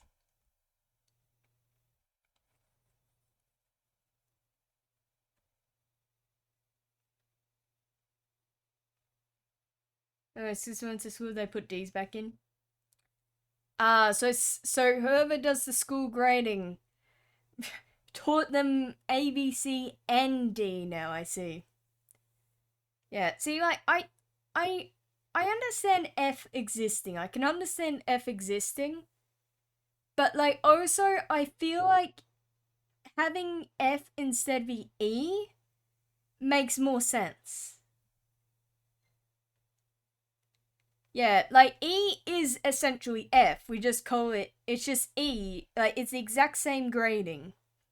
Pretty much. Exact same grading. It's just an E instead of an F. Because, it's A, B, C, and D, and E. Not A, B, C, D, F. And also, the E does stand for something. Well, they all do stand for something. I just can't remember what E specifically standed for. No, it wasn't excellent.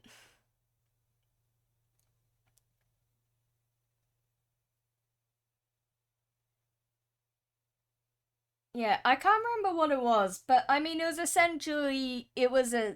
I'm pretty sure it was just a synonym for fail. But yeah, I mean, it's practically the same thing, it's just a different letter. But I mean, I don't even have to worry about that now, because I mean, in uni grades, that don't exist. Evacuate, yeah, I don't think that's the right one. I think they were a little bit kinder than that, but yeah.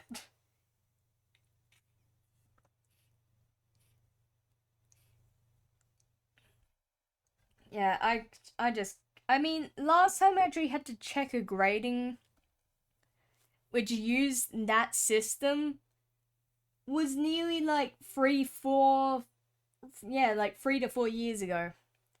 Yeah, I don't think it was empty either. I think it was like it was something essentially saying you needed extra assistance. Which is true. If you like it's incredibly hard to get an E. Like in a class. Like I mean there was a class which I didn't even attend for half the year. Didn't even get an E from that for attendance.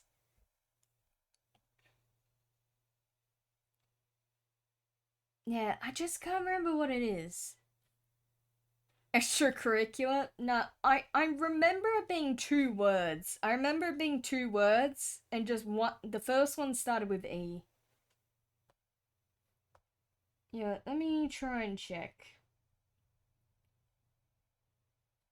Let me see. Let me see.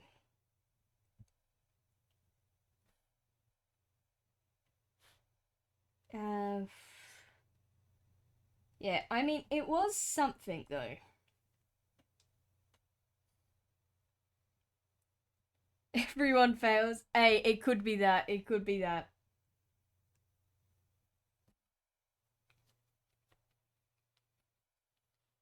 Right. Do I actually have? Let me see. Do I have that? Well, like anything which has specifically the portfolio.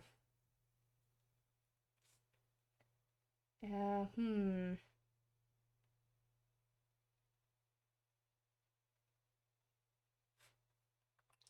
You be in here?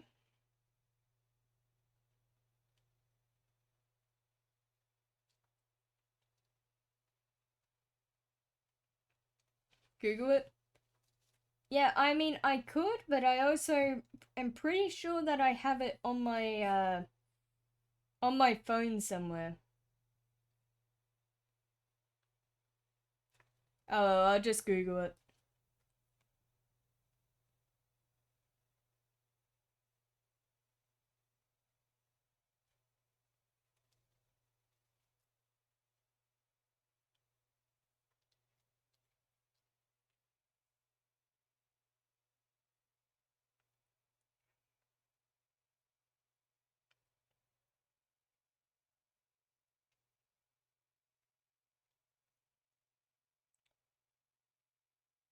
What would it?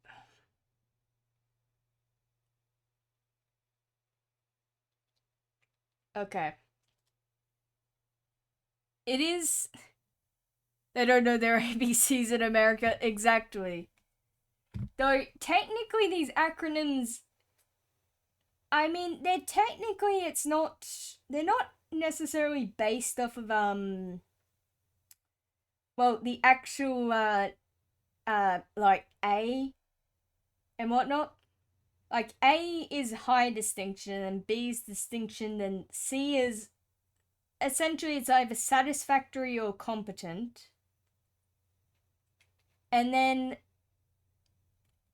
D is sometimes it's a pass and other times it's a fail. Like it's a middle ground. It honestly depends on the thing. Typically it's a pass though. Yeah, it's called limited technically, and then E is just called unsatisfactory.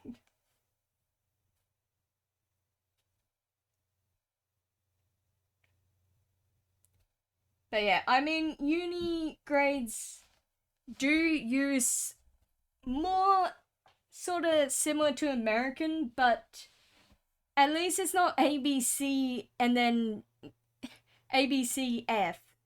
Like it's ABP for pass and then F.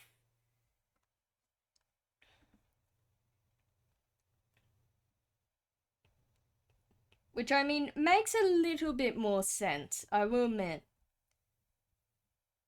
Purely on the basis of like at least the acronyms, it has an acronym, like it actually stands for something. The A and B, it's just that's you're used to at that point. You're used to high distinction and distinction. So, like, it's kind like that also makes a little bit of sense because changing it would make no sense.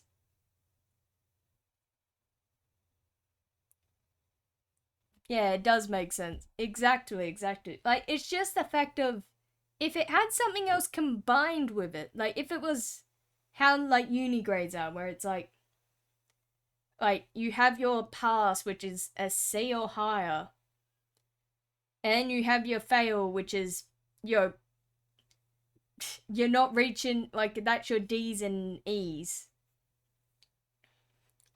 Like it makes sense because at least both of them are acronymed, and B and A you can understand of. Well, a B is very much higher than a pass, probably, because it's the second letter in the alphabet, and then you got A, which is the first letter in the alphabet. So like that makes sense.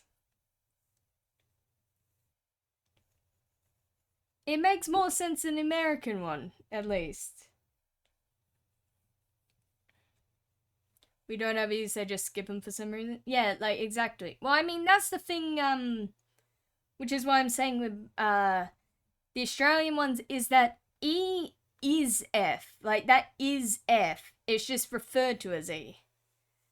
Like technically though, it is the same thing. It's just they realized, wait a minute, we skipped a letter essentially.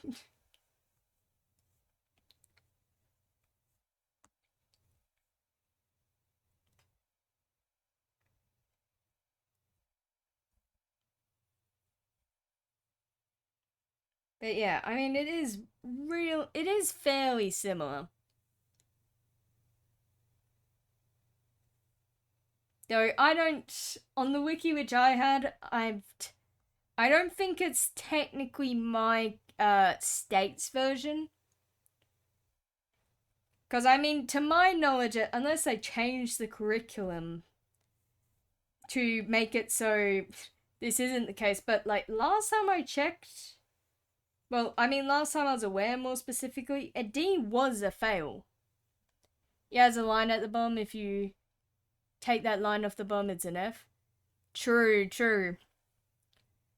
Well, maybe that E is how. Maybe one thing we haven't considered, if you would let me cook, is that perhaps it is in reality an an underlined F, like the E there, because I mean it's saying that you're at the bottom. You're at the bottom of the barrel. Quite literally, you're at the bottom. So therefore, you're at an F at the bottom, which makes it an E. If you let me cook.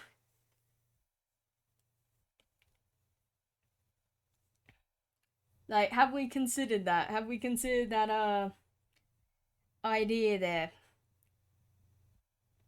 Yeah, really using my creative writing degree in the best possible ways. Yeah, to add symbolism to the grading system. Ah, yes. What a perfect way. Perfect way to use my degree.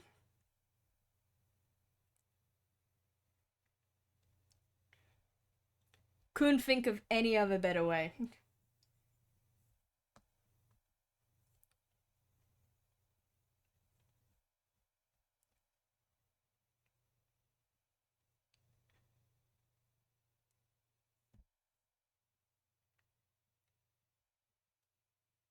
Right.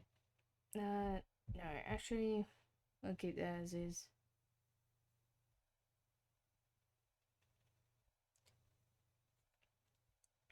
Then we can do the yield copy paste, but stretch this out.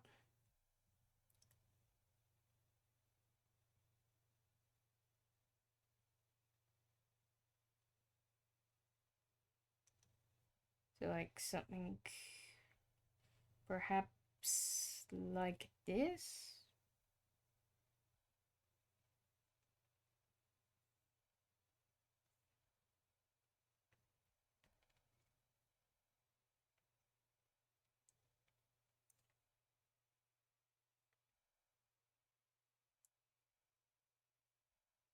I graduated with a 3.5 GPA.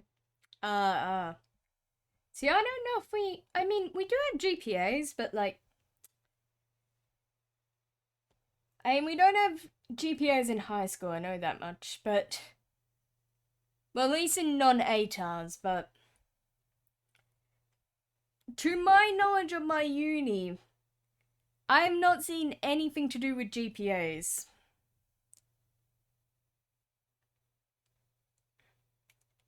Like, I don't know if I'm looking in the wrong section, though. I could be very wrong on that. But I mean, hell, I'm not bothering checking because I haven't even finished, well, fully graduating yet. I'm still taking the course.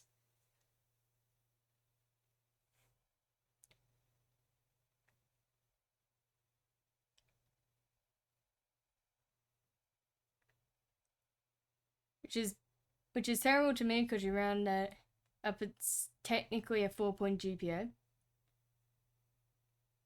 And if I'm not mistaken, isn't a 4-point GPA good? Isn't. Yeah, I think a 4 isn't that the good one? I'm referring to it as if it's drugs. Like, is that the good stuff there?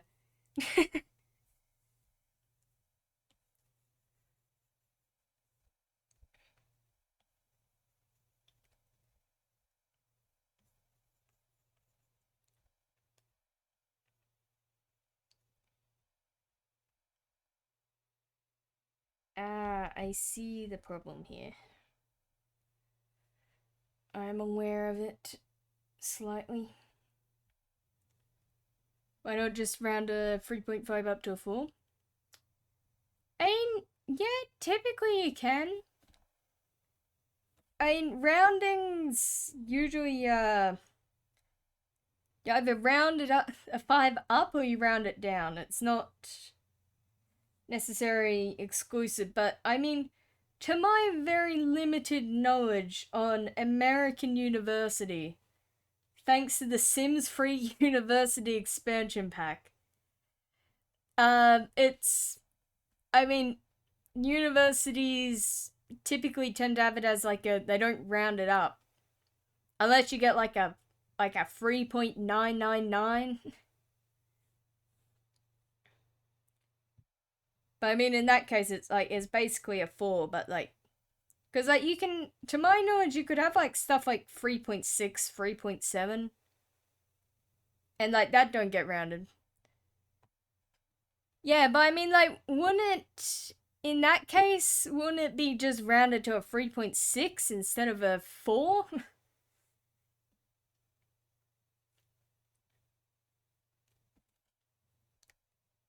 Yeah, in my very limited knowledge.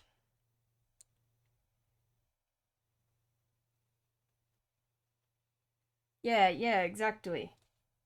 But I mean, like, I think from what I remember about, from what I remember when I last played The Sims. Yeah, that's what I should always use whenever I'm referring to American stuff. Like it's like they on it's just kept to either it's just kept to a one decimal place. So I mean they would either round it down to a 5 or round it up to a 6. But I mean if it's 5 recurring then they'll just, I mean sometimes they keep it at 5, sometimes they keep it at 6. I mean it depends.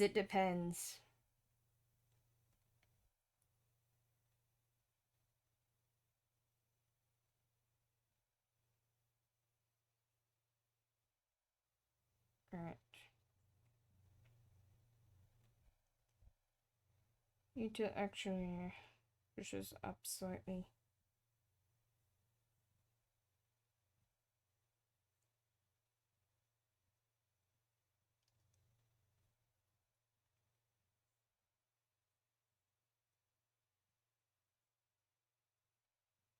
Yeah, that's not right.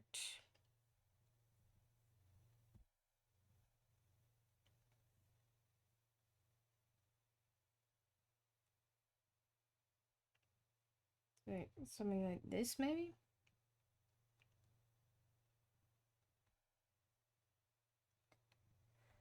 .48, that's why it's a 3.4. Yeah, that makes sense. If it's a 4.8, then it would make sense for it to be a 3.5. But, like, if it's on a 0.5, then, like, that's, to my knowledge, the uni's choice, but they usually round it up.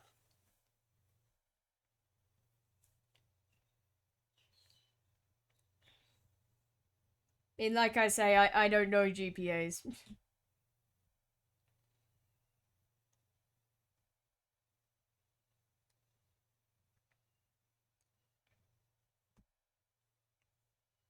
Right.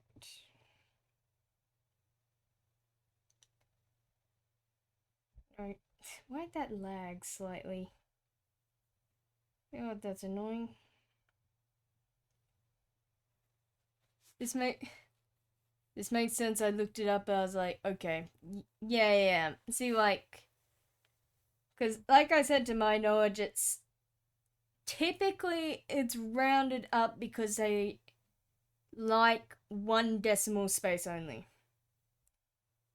So it depends on the uni. See, like mine, I mean, in normal grading for like assessments and that, it likes double points. Like it won't, but like it won't go past like 3 decimal spaces. But like the final grade is just 1 decimal space. Like for the full unit, that is.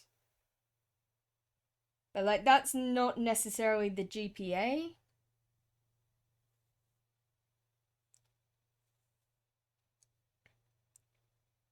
At least yeah, I'd think so, because it would probably say GPA right on it. But yeah.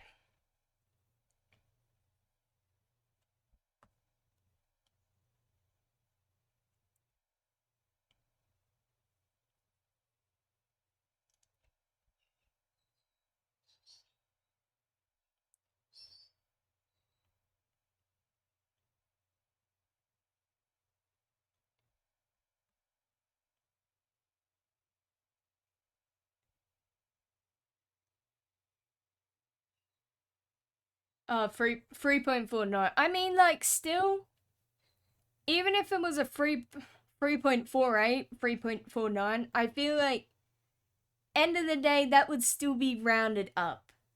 Because typically, general rule of thumb for rounding at least, is that if it's above a 5, if it's 6 or higher, then that's always rounded up. But if it's a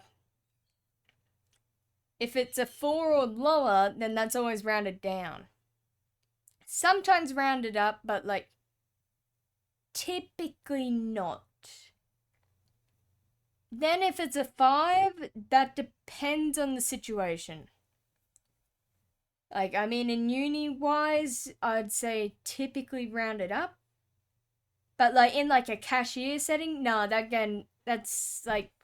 getting, well, no, that would technically be getting rounded up as well, but like, yeah, like it depends. Like it's more so dealer's choice in a way.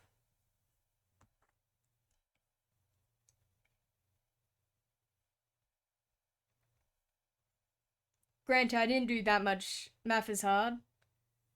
I actually quite enjoyed maths, but I didn't do like calculus or like the extreme maths. I just did the basic essentials. So like, like rounding, accounting, geometry. I Some parts of geometry I was not the greatest at. Others I was extremely good at and had like a hidden talent for. Like it was honestly, geometry was a 50-50. I was good at time zones though. I mean, I still am good at time zones. Like more so like converting it and knowing where time zones are.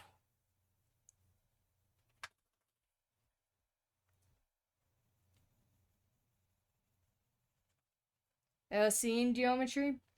See, I mean, I think, I can't remember what I got. Last time I actually did math stuff was 3-ish years ago. Give or take. But, I mean, I think I knew that I passed. I just can't remember if I got a B or not. I can't remember. But yeah.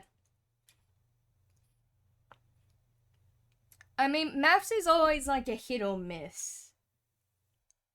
Like, it's either, if you're good at it, you're going to love maths. If you're average, you might like it, but you probably won't. If you're bad at maths, you're gonna hate it.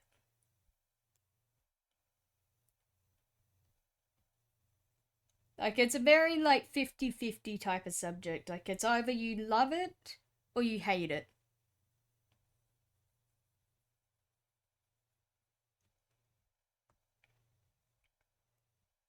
Yeah, all I know is that division can piss off. I absolutely hated division. Like, division was my number one enemy in like primary school, I swear. More specifically, long division. Short division I was good at. Well, not good at, but I was okay. What's the point in learning geometry if you don't use it in real life? I mean, it's kind of just like... It depends. You gotta have, like, the basic learning skills. Like, if you're going to want to go into those... Like, if you want to go in, like, to say, like, university to... Like, learn stuff about geometry such as, like, stuff related to architecture. So you need that when you're younger to have a... Like, to know that it exists, because otherwise you would have no clue. Yeah, and like construction. Well, construction and architecture, well, they're not the same thing, but they go hand in hand. Like architecture's the design part of construction, and construction's, well, the building part of it. But, like, it's kind of... But when you go out in, like, later, when you can pick your electives, like, I mean, in Australia, past year 8, I believe it was? No, yeah, it was year 9 to year 10, you get to pick your electives, but you had to have, all 4 of the basic main subjects, such as history, English, maths, and science. But then when you go into 11 and 12, you only have to keep the English one, and that's it. You just need the English one, and sometimes the maths if you had not passed your what's it called? I can't remember the name of it, but it's a thing where it's this little test, which is kind of like it's one or two questions depending. Well, it's a couple questions depending on where it is, but essentially, it covers maths, writing, and reading. And if you do not pass that, you cannot pass high school. Like you have to. But, like, you can attempt this test as many times, like, once per year. Well, actually, no, you do get 2 opportunities post year 10. But, like, you start at year 9, and essentially that just proves that you have the basic reading. Well, like, you're not illiterate. And you can do basic maths, like addition and subtraction. But yeah, like it's kinda... Once you're getting into it and you pick it as your elective, when you have the choice of not, that's more like a kinda... The point in learning it is because you chose it. So you have a very obvious interest in it. But like before then, it's kind of just like well, I know English, so why did... So I know English, so why did I have to take it in school like I speak like it? See, like that's the thing, the reason why you take English is so that you're competent at reading and writing. And also for the same reason as maths. Like sort of like you can, like if you have like an interest in it. But it's more so to make sure that, like, you know, you are actually able to read and write. And to a certain level, because a little fun fact about it, well, about writing more specifically, is that there is more than one level of writing. Like, there's like reading levels. So, like, you only, and there's your 10th grade reading level, which essentially, if you can't read at a 10th grade reading level, you will not be able to read any newspaper. Pretty much. Like, they would be using too complex words, essentially. But then you're reading at level at 11 and 12 is kind of just like a... Well, like, that's essentially, you can read above a newspaper, you could probably read a couple books type of deal. And I understand quite a lot of things. So, like, the English thing is more because there are different reading levels. And also, like I said, for the same reason as maths, as to why, you know, the point in taking that and why you have to take it at like a lower grade level.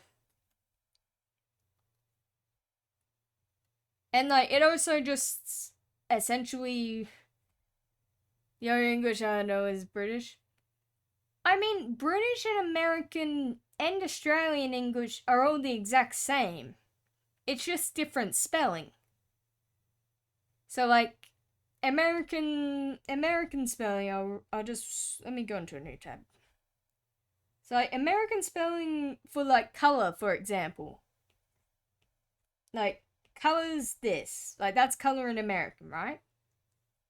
But in Australian spelling, for example, it's this.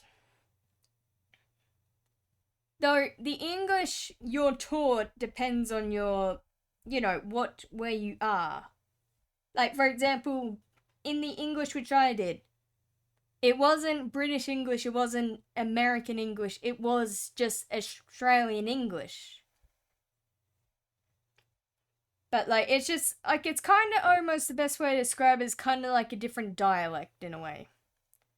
What's the English for colour? I actually don't know. I believe it's the same as Australian. I believe so, because I had to write a while back an essay in British English. So I believe it's the same as Australian, though I could be wrong on that. Because I haven't had to do it in a while, but like that's... I just use Teach Me Some British English. Listen, British English is the one which I'm least skilled at. Because the reason why I know the dialects, like the different types so much, is for something SMP law. Unfortunately, not all of something SMP members are British. Or, more so specifically request British English for their, script. But I mean, I just use the color example because that's the easiest way of showing it. But usually it's... And from what I know from American ones, usually for Australian and typically British, if it's something like realizes, it's not a Z, it's an S. Where it would be. So like how do I spell realizes again? I should know. I literally typed a 300-word reflection yesterday.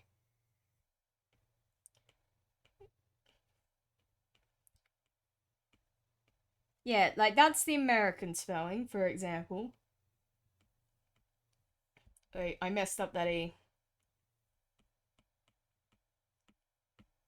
And that's the Australian slash sometimes British English. Like it's essentially if there's an O, like arm is another one, which is an example. Arm is another one, which is an example. Like that's American spelling there. Like usually there's if it's an O, there like if there's an O, there's a U in it. And if there's a Z in something, then there is usually an S. It's replaced with an S. But yeah, I mean, it's just kind of. See, like, something is different though. Like, it's not everything is. Has a OU. Like, something would be something. It's just the pronunciation of it. Like, when. More so when I mean, when it's the O's U. Like, let me show an example. So, like color and armor, for example.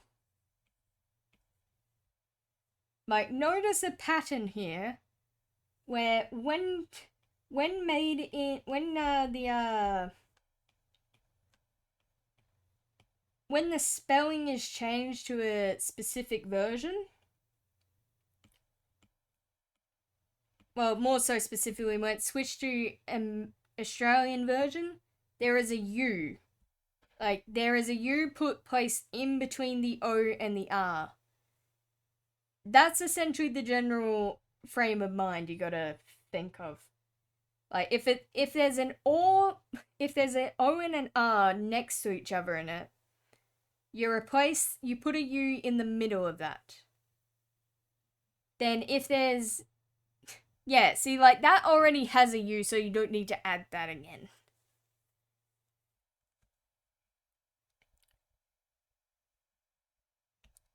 But, like, something like something, for example, that doesn't have an R next to the O, so it doesn't need a U there.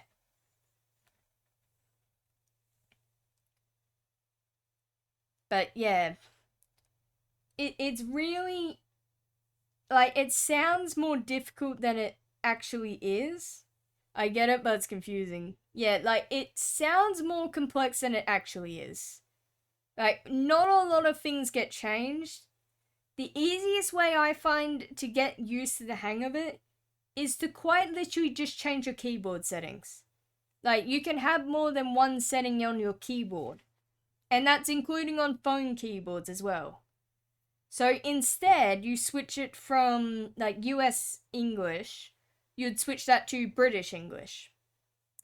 Now, the only difference with that is that the British English keyboard sucks absolute ass.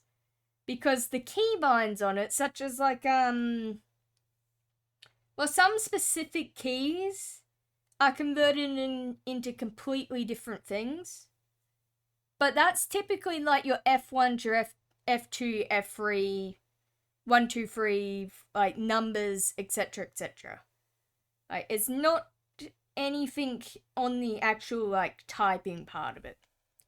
But because it's gonna look a lot confusing if you don't change your keyboard settings, because it will tell you that that's wrong, even though, because it's used to, that dialect.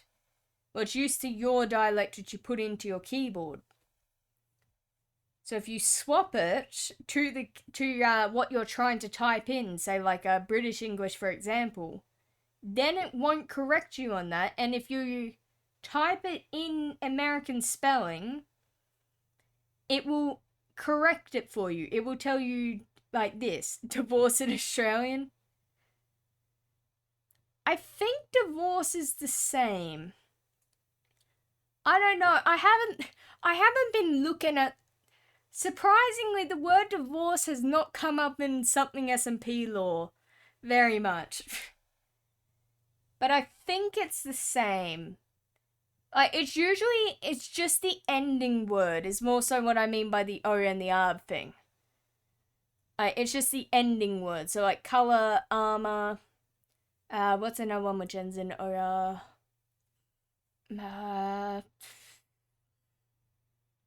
Those are my two best examples.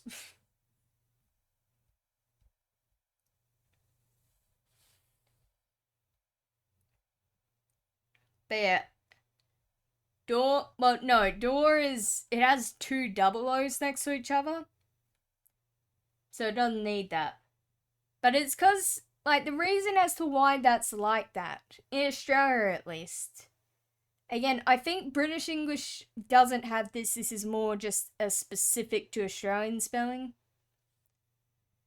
But it's because whenever, like, words like colour or armour are pronounced in an Australian accent, it sounds like there is a U there, like at the end of it. Like colour, like that sounds like it's got a U in it compared to like a American accent saying the word colour. So like it's essentially more like that because of pronunciation. Why do British people call their friends mate?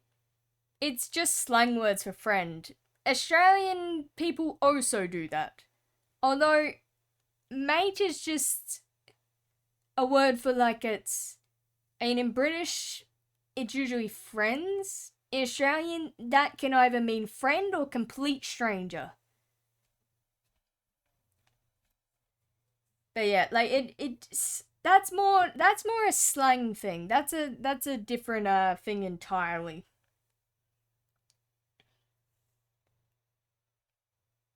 But like that's like not particularly anything to do with pronunciation or anything. That's quite literally just slang words. It's the same thing as like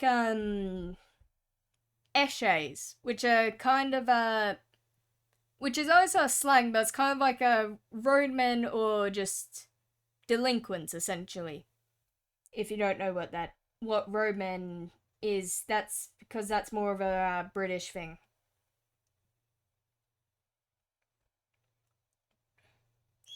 But like it's just that's more just a slang word, if anything.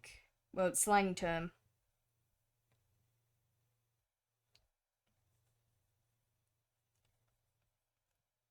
Righto. Yeah, we need to. I think I've almost got this hair done. But yeah, I mean, I wouldn't 100% know for certain because I am not British. I mean, I know that I'm Australian, but I'm technically not from Britain. Never been there.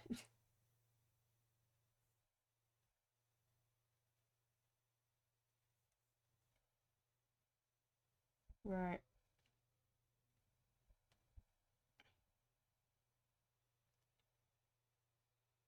Author?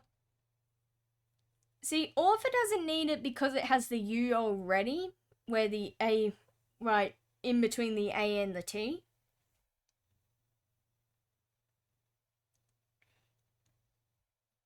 Yeah, essentially, if it doesn't have a U in it and it's at the end of it, then it would make sense. It's not a lot of things which are worded that way. What would mainly stuff you up is the. See, Trader also isn't one for some reason, which is very odd because it would fit the bill, but like it doesn't. But yeah, honestly, the best piece of advice I can give for trying to understand the differences is to just switch your keyboard. Because then you'll know like specific differences in that. Because like the thing is though, I'm usually not like when writing creator. Yeah, that's also another one which doesn't have it either. Could be it could be I think it's because it's too many vowels. Cause like it's kind of like like 2 vowels or less, like words which have 2 or less vowels in it, which get the U. Which also meet all the other requirements, that is.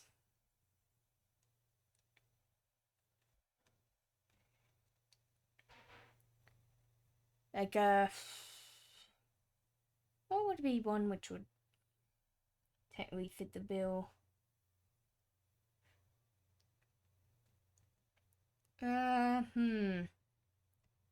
See, there's just not, it's just a very specific circumstance is the thing.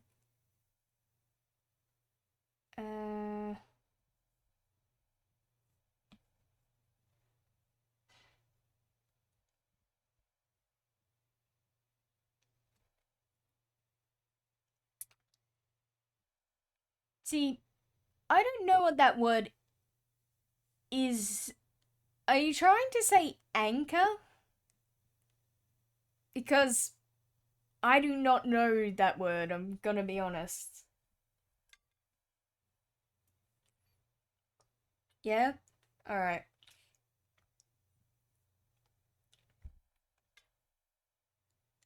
I mean, yeah, I don't think anchor has it too for some odd reason. You know, it could be, because I just noticed a bit of a pattern. It could just be. Wait, no, that will make sense. Never mind. But yeah, anchor isn't one. It's pretty much quite literally just color and armor. Those are just the two big, well, two only ones to my memory which really had that. It's just essentially, if you try pronouncing it in Australian accent, and it sounds like as a U, like it ends in hour, like a O-U-R, then it's probably quite literally spelled that way.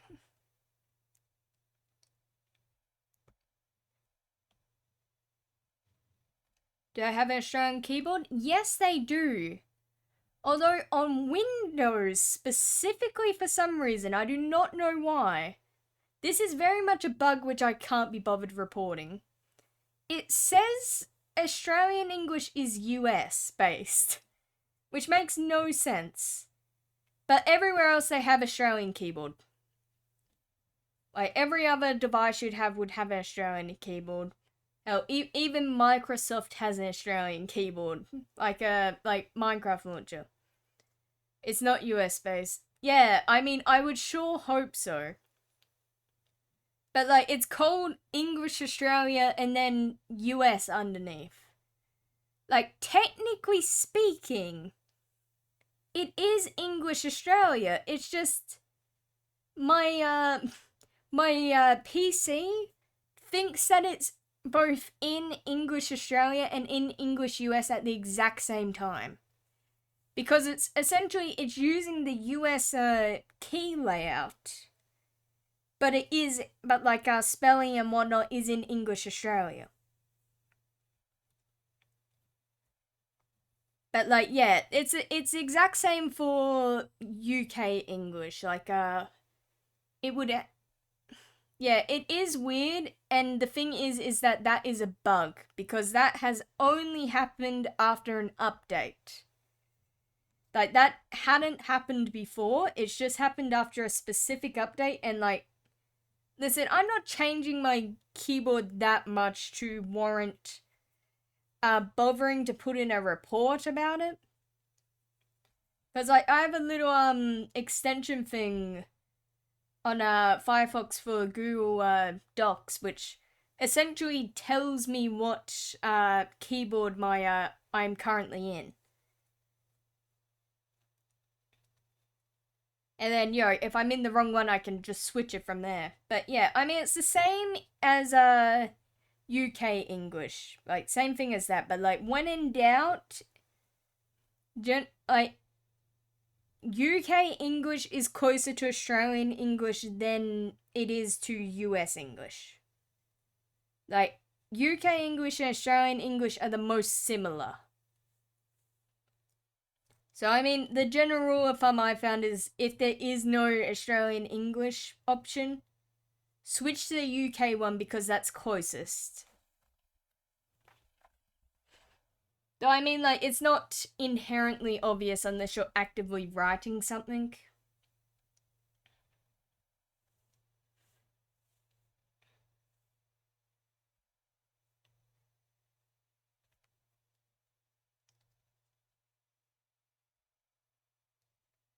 Right. Like, hell, I think that's not a keyboard on the Apple Store. It's a keyboard in the settings. Like, if you, I'm assuming you're trying to do it on iOS on, like, a phone. So, you'd go to,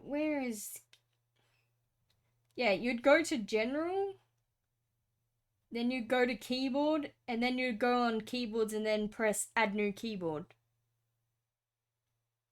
And then you just scroll down to English, and then you can have, like, yeah, there's even more dialects than just UK and US. Those are just the ones with the big differences. Like, I mean, there's also English Canada, India, Japan, New Zealand, Singapore, etc., etc.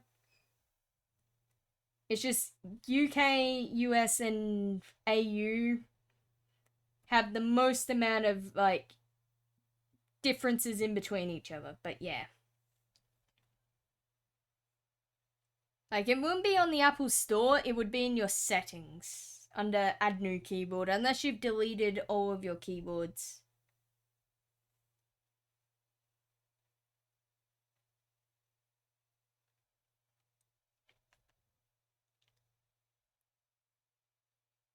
Right.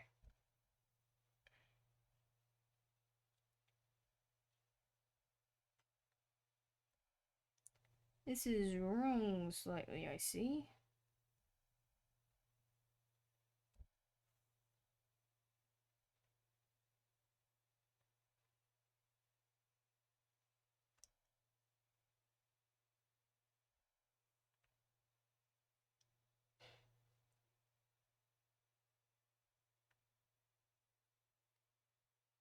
There you go.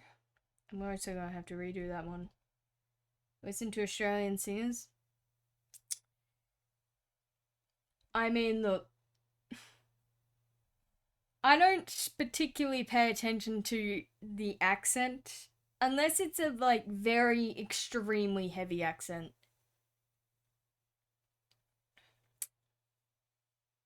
Yeah.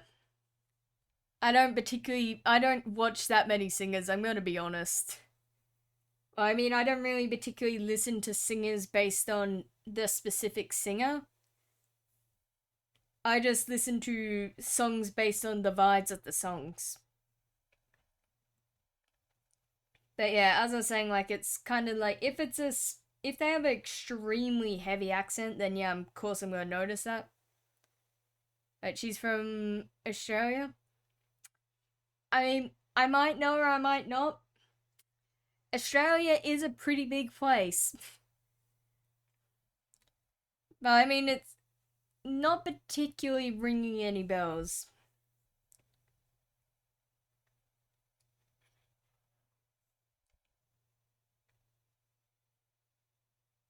How big is it? Well, like 70% of it is desert ish. I mean, it's a whole ass continent, so fairly big. I remember I don't know. I can't exactly say for certain the scale of it, but like literally to get from one side of the country to it, is it UK big? Very much. I mean, yeah, very much bigger than it. Let me actually get the stats of it. Let me get the stats of it up.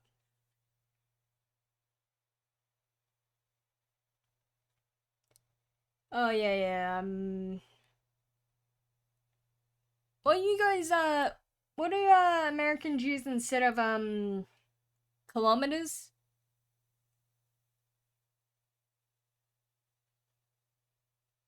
I can't remember. Is it miles? Or is it, it wouldn't be acres, because we also use acres. But then we also, no, we don't use miles. No, I'm not talking about miles per hour. I mean in size. Like, I mean perimeter. Like, I mean, like, area, perimeter. Not,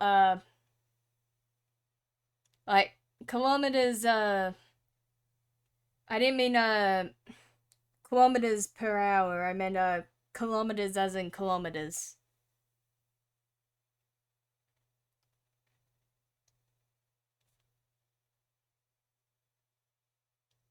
Hmm.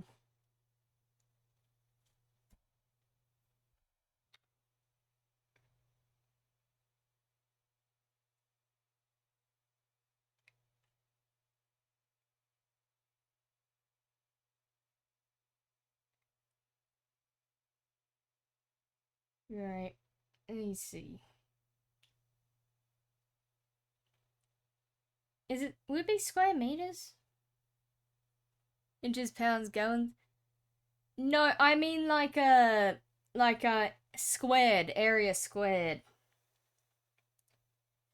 Because Australia is 7.688 million kilometers squared, which is, would you guys use miles? But yeah, inches would be the type of one. Like that type of measurement, like measurements. Okay, I don't even know how to pronounce that word in acres, so.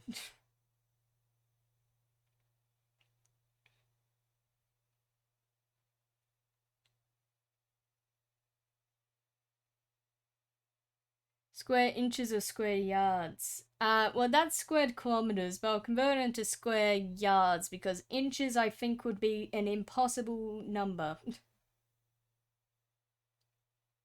This is square kilometer.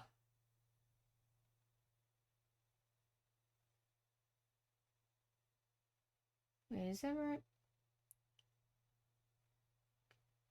Square feet? Okay, okay. Well, yeah, see, if I put in square foot, it starts adding numbers to it. I'll do it in square mile. That is, you know what? I'll actually just search what is this number in freedom units. That'll get the best ascension.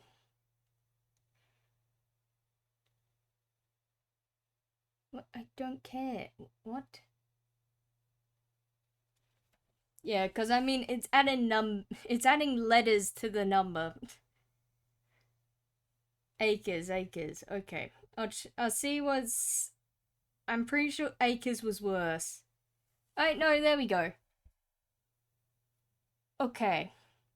How the hell do I pronounce that word? Is that. Hmm. Because that would be. That's a million there. That's a billion there. That's a trillion there. No, I don't mean word. I also mean like pronounce. Like I mean like your thousands, hundreds, and that. Like I mean how to start the word. But you know what? It's God. Hey, is hectares an option? Yeah, acres. It's one.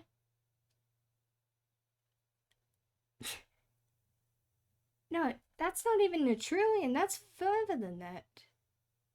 It's 1899746 acres.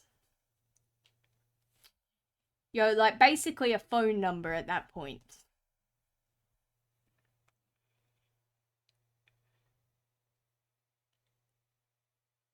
Yeah, that is pretty big. Yeah, definitely bigger than the UK. I mean, from most of my knowledge, it's fairly similar sizing to the US in terms of like the US not combined with Mexico or Canada. I mean, it's quite literally, it's a 3-hour flight if I want to go from one side of the country to another. And if it was driving there, that would be 6 or 7 days. Well, actually, no, longer than that. Yeah, it'd be quite a while, and you'll probably, I mean, by probably before you even get there, because you'd have to go through the desert in like 50, well, like, well, not 50 degrees, but like above 40, which is 104. So, like, above that, like, actual desert territory. And then, you know, you gotta, like, Canadians, but Americans don't. I mean, I don't live close enough to have a preference over either.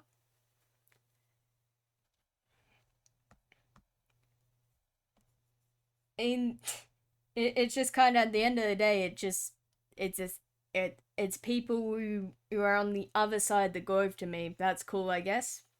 Some of them speak French, but yeah, that's our rival, and so is Mexico. Ah, yeah, gotcha. See, I mean, we don't specifically have rivals. We do have like Singapore though, which we're good buddies with. Just in terms of like people going there for just essentially, it's not cold spring break, but it's practically is. And that's the closest thing I could compare it to.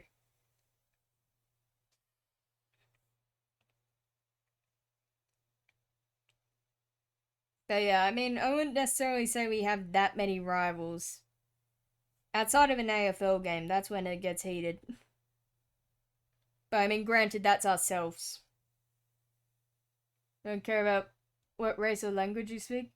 Yeah, I mean, that's how it should be, honestly. And that shouldn't be specific details, which are like judgment of people.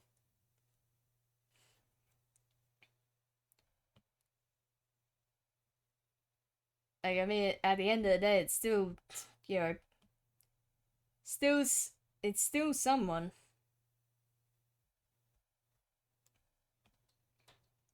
And besides, I mean, it's sure at least typically the US people are getting bullied more than other people. That's more just because accents are very hard to understand. Or like extreme, extreme, American and Australian accents combined together.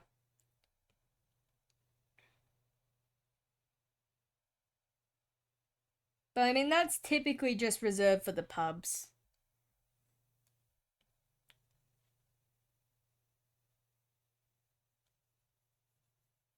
Right. I need to make this higher up, actually, I just realized. Yeah, man, I really can't wait to get back into actually working on new videos.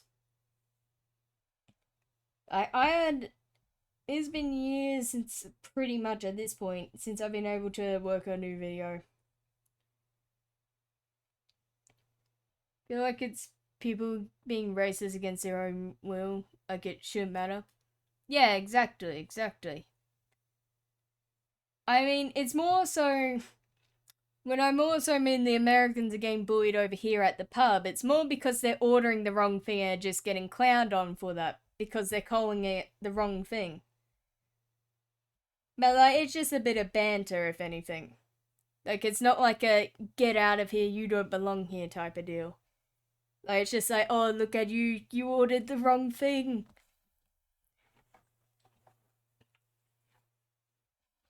Like, that's essentially how it is.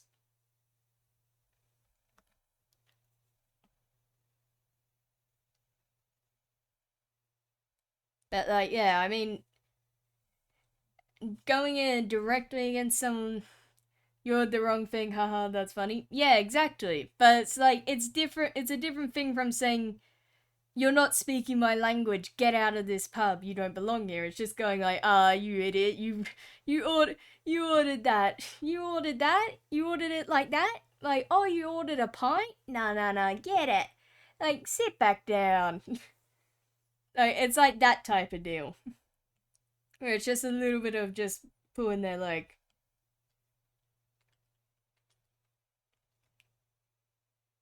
I mean, that's why there's the slang term for like yank, which which quite literally just means American. It just means dumb American. You have pizza with pineapples on, get out of it. Nah. See, that's valid. That's the one case I'd be okay with someone getting kicked out for. Who orders pineapple on pizza? Granted, this is the same person who only gets meat lovers complaining, but still.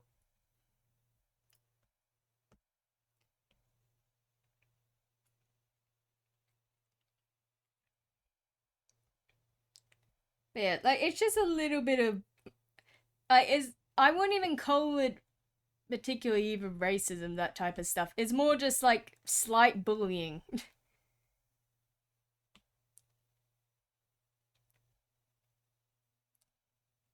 And like the thing is, like, it's not exclusive to just Americans. Like, anyone who orders it wrong.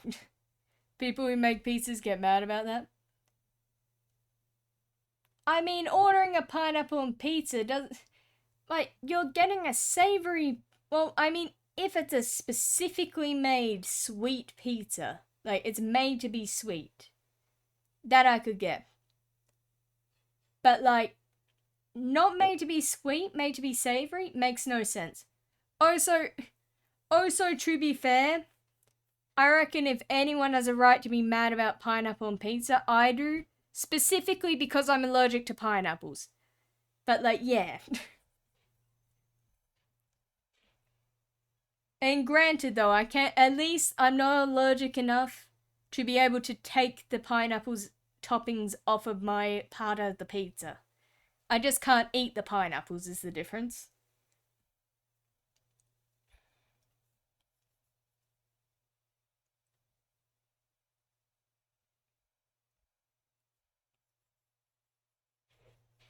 But yeah, I mean, if there's anyone who has a right to be mad about pineapple on pizza, it's me. Especially if you order it to me with nothing else. Like, with no cheese pizza option.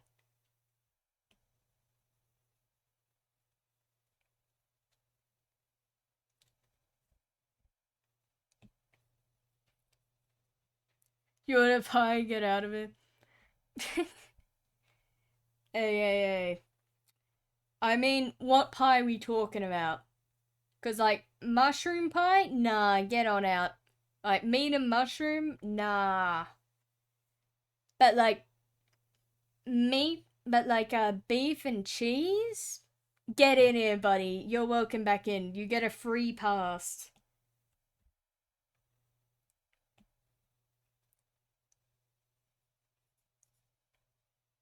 Ew, mushroom pie? I mean, technically, it's beef, mushroom, and sometimes cheese. Still, I don't like mushrooms, so yeah. I mean, that's also, I mean, it's kind of on the same level as chicken pies. Just because, well, I mean, to be fair though, chicken pies don't inherently taste bad. They just taste wrong. I like mushrooms, but on pie, I don't know. Are we? I mean, I don't mean on pie, I mean in the pie. Are we talking about the same thing?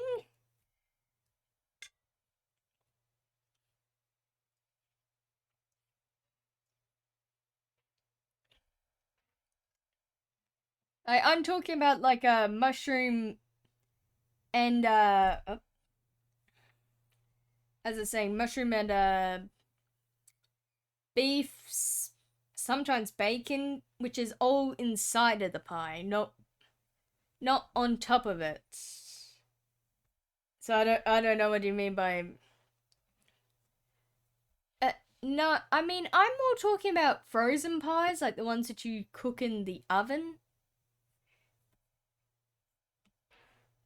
Or I mean like the ones I mean I'm not particularly talking about like a original pie.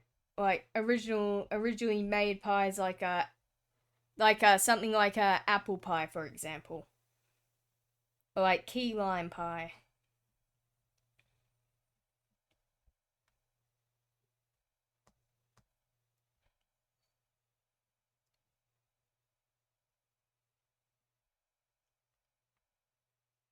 I never had mushroom a mushroom in an oven pie. And it's the mushroom is cut up. It's like almost like it's kind of blended. Well, not blended, but it's like what's it called? It's that one thing which is like I think it's not puree, but like it's just before blended, where it's like a slightly like it's small, but like it's still like it's chopped. I forgot the name of the machine which does that, but yeah, it's kind of like using one of those. Still need chicken pot pie. Yeah, so you haven't had beef and cheese. That is peak of pies. You will not know peak until you've had a beef and cheese pie. Like, in terms of oven pies. Like, that's not even an S tier pie, that is an S plus plus pie. Like, the best type of one. Bonus points if you also have tomato sauce or ketchup too.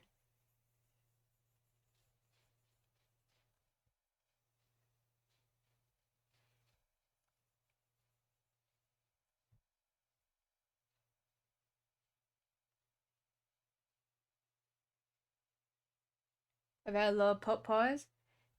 Yeah, I mean, I'm talking about the oven pies. It's not called a pot pie. At least here, at least. Some of them are called pot pies, others are just called pies. And, yeah, like it's just kind of. Technically, though, like I've had apple pies and pumpkin pies. Yeah, I mean, I suppose it's more just the wording, because, like, rarely things here are called pot pies. They're just. Even if they're the similar vein, they're just called, like, just pies. Or like party pies too, those are also peak. Like it's essentially like party pies levels of peak. But like minus the but like added with cheese. Party pie? You haven't had party pies? You are missing out. I don't Jesus, no wonder why your country's so cooked. You don't have party pies. You don't have party pies. It's over. It's over for the Americans. They don't have party pies. Like party pies are the best thing around. And they're made for specifically parties. They're made as like they're like mini pies. They're mini snack pies. Which you can have like a bunch of and just fill up on or just have one or two as just a snack. Like they're the peakest of peak.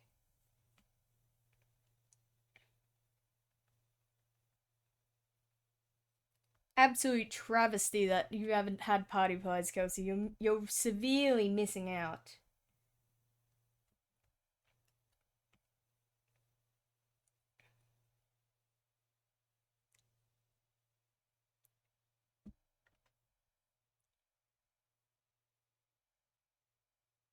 I might be American, but I'm part Asian, German, and Croatian. Listen, that got nothing to do with party pies. If you haven't tried them, you're still missing out. Like, next you'll be saying you don't have, in America, the Freddo frog cake. Like, the specifically the ice cream one. Because that one's oh so peak.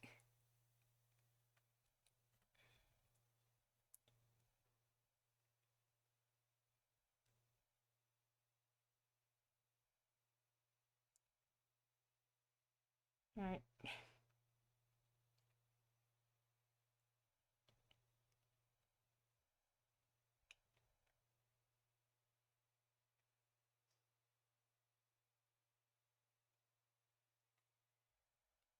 Okay, this is ready to go onto the hair. Here. Here.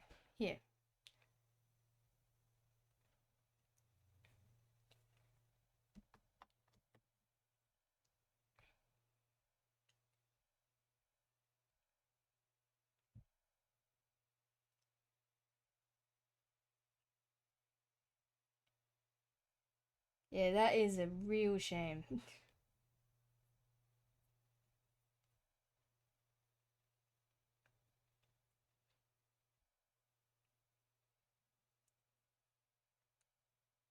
Like, that's almost as bad as the fact that Americans don't have fairy bread. Because fairy bread's also good. But I mean, at least I know that Americans, well, like, America itself does not have those. I heavily doubt it, considering how it's mostly an Australian thing. And fairy bread is quite literally a slice of white bread, butter on top, and then sprinkles on top of the butter. Best thing ever made, as the easiest thing to ever make. Like, if you have the ingredients, it's less than 5 minutes. But it's white bread with butter and sprinkles. And the butter is used just as like a base for the sprinkles, essentially.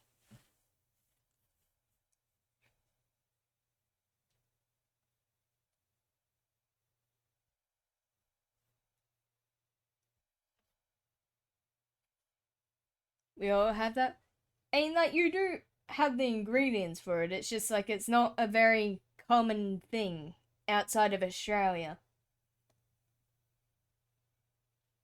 Like, it's just kind of like a traditional meal here. Like, for parties, more specifically. And also Christmas. Back at home, not where I'm staying. Yeah, gotcha. But yeah, I mean, it's the same, it's kind of in the same vein as like pavlova. But then again, I don't have pavlova because it's too sweet. I can feel the tooth decay whenever I have one of them.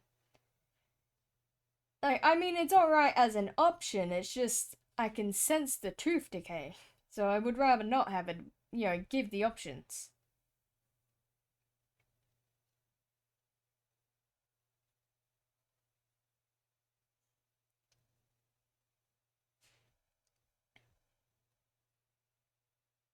Like, I mean, if I had to toss up between trifle and pavlova, I'd be taking the trifle any day of the week. Yeah, this is just making me hungry. Like, food from other parts of the world. Yeah, gotcha. But yeah, I mean, like, fairy bread's just not very well known, is the thing. Like, incredibly easy to make. Speak of the devil, there's the ice cream truck. But yeah, like, it's incredibly easy to make, but it's, just not well known. Like, compared to, like, other meals such as, like pizzas, for example. Though, like, in Australia, at least, it's like, they're practically, and they don't sell them, but they're practically all around the ingredients to make them.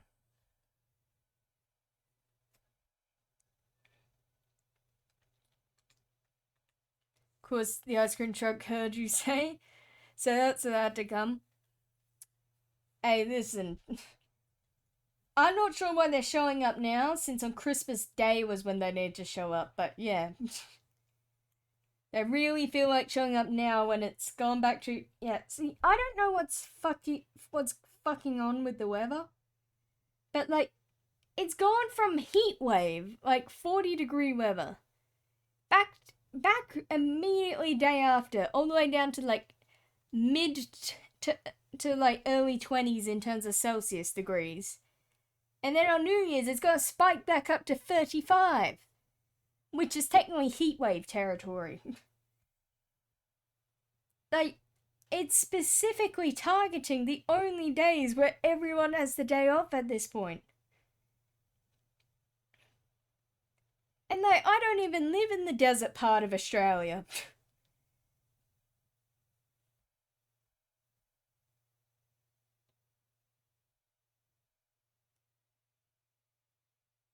Okay.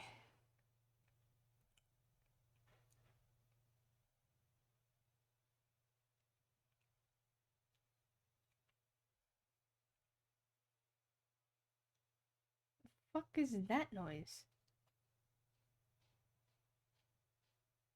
Just go outside and wave them away. No. See, like, I would want ice cream is the problem. That's why I can't wave them away. Yeah, yeah, that's thrown me out of a loop. I just heard like a from like coming from outside. I just heard like a dog whining or something,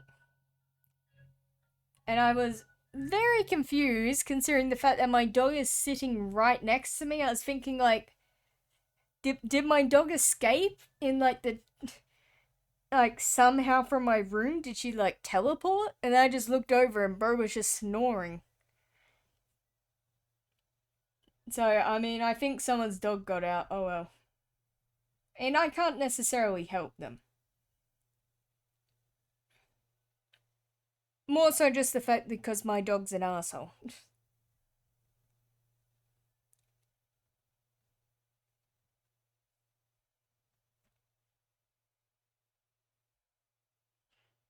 What are you doing? I'm drawing stuff for a preview commission image, which is essentially a whole bunch of little drawings spliced into one. So right now I'm redrawing this, if I'll bring it into front view real quick.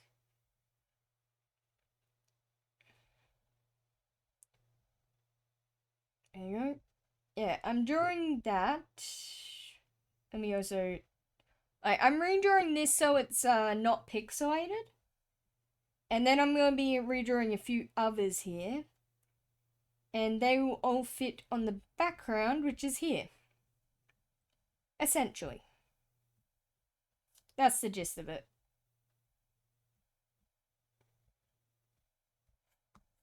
Alright.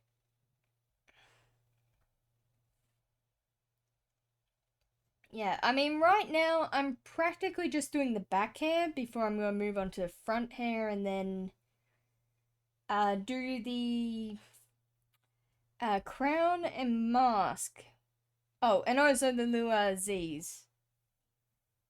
And then outside of that, we just got shading left, which is... I mean, I'll probably do off stream depending, because we have gone on for quite a bit.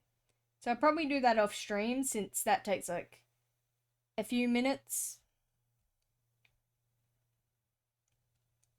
And we just want to get like the majority of it done before the 4-hour mark, hopefully. But yeah, I mean, once I'm done with this one, I'm then gonna move on to these ones over here, which are...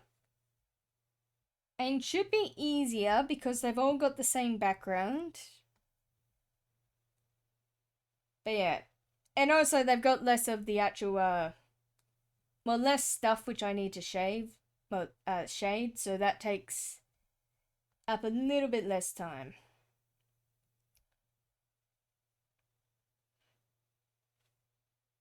You know, I genuinely can't tell if my house has just caught on fire and I haven't noticed, or if someone is making garlic bread that is starting to burn. It could be either or, and I would not be surprised. Considering the roommates I have.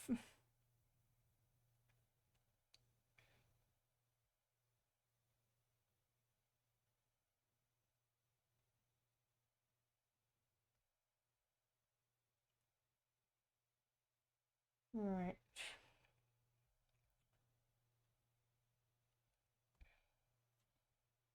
I can fill that in.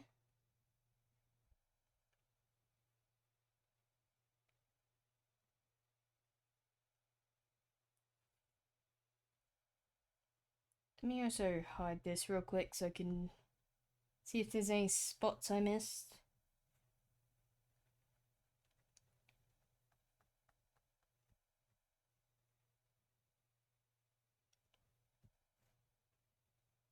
Yeah, I mean, the only issue with these commission ones, in all honesty, is just the fact that they start lagging the hell out after a certain point.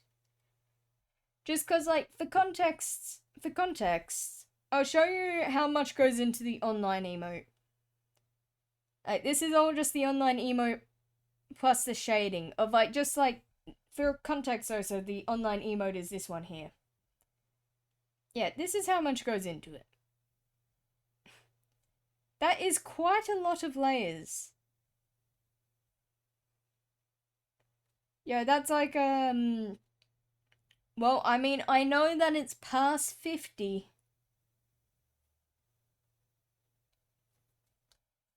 Though, I mean, it's realistically very much more.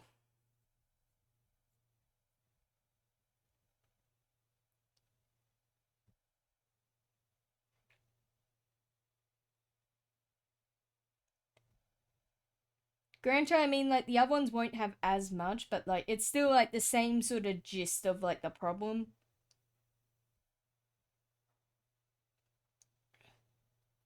Because, I mean, like, this canvas specifically has a max layer limit of 1,000. But the issue is my device cannot handle that many layers. So I mean, it doesn't crash surprisingly, which is the real shocking thing. But it does lag the absolute hell out of stuff.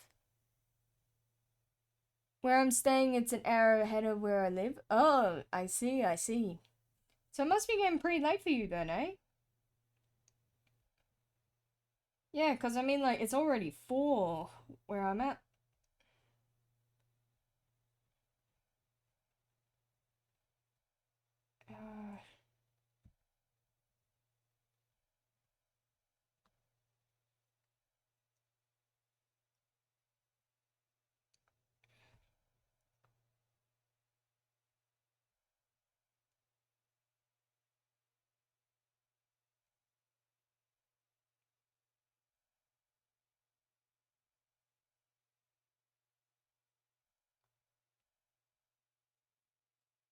Okay.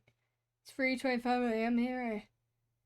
And back home it's 2:25. Yeah, I was assuming it was going to be quite a bit. Yeah, because I remember you had a very. Well, the time was very rough, time zone wise, compared to when I'm normally up and about streaming. Oh, fuck, that's just reminded me. New Year's is technically this week. Well, no, technically it's next week, but. God. I'm not annoyed by it. I'm in Florida. I see. Hey, I mean, that's practically Australia, because you guys have got alligators over there. Which are practically crocodiles. But yeah, I mean, I just realized I've got to do. I have prepared nothing, but I need to set up some. I need to do something for my affiliate anniversary, which is next week. You can tell I'm very organized as of recently. Completely organized. The peak of organization over here. Yeah, I forgot my own affiliate anniversary. I was like, wait a minute. Kansas has ours. I mean, we have ours too.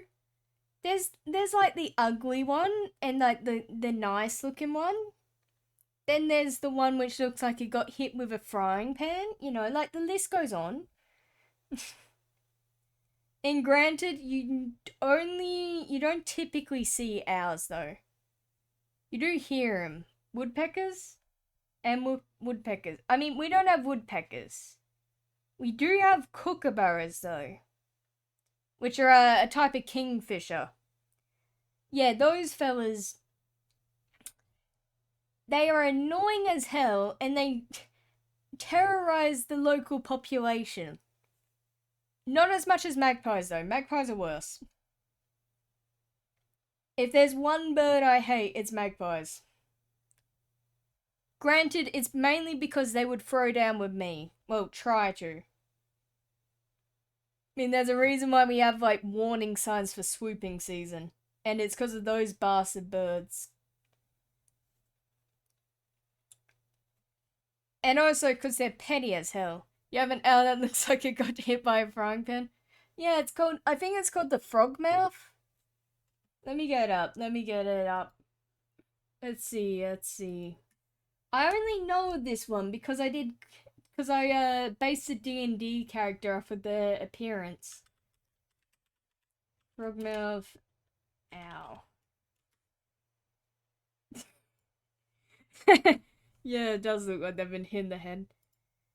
Like, it looks like an in-between of a crack addict and smacked in the face. No, let me switch to gameplay. Just for a second, just so I can show this. Display capture. Oh, wait, no, that's the wrong thing. Let's swap this to... Where is it? Oh, let me switch.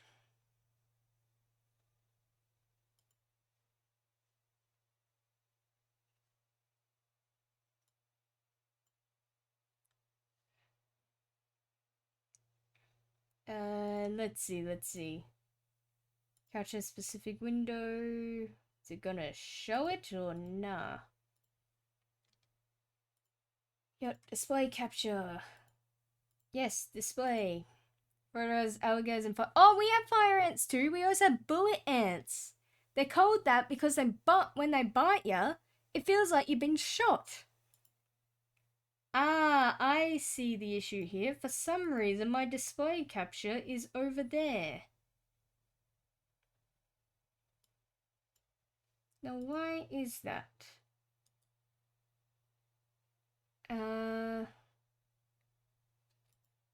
Nope. Not mean to do that. Can I undo?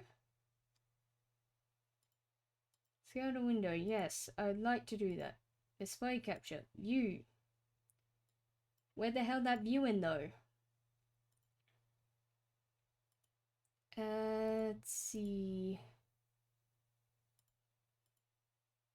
Yeah, let's restore to default. It really does not want me to show it. Okay, what if I just instead make a second display capture? There we go, right. Let me show this. This is a frogmouth. This is the creature. There is different types of frogmouths. But yeah, as you can see, ugly ass.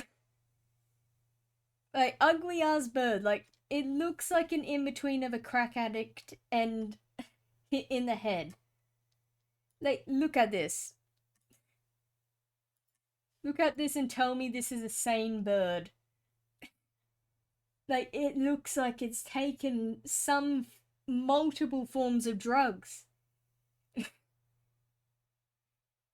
And like, that's not even the specific one I'm talking about. That's the Sydney version. Like, actual crack addict.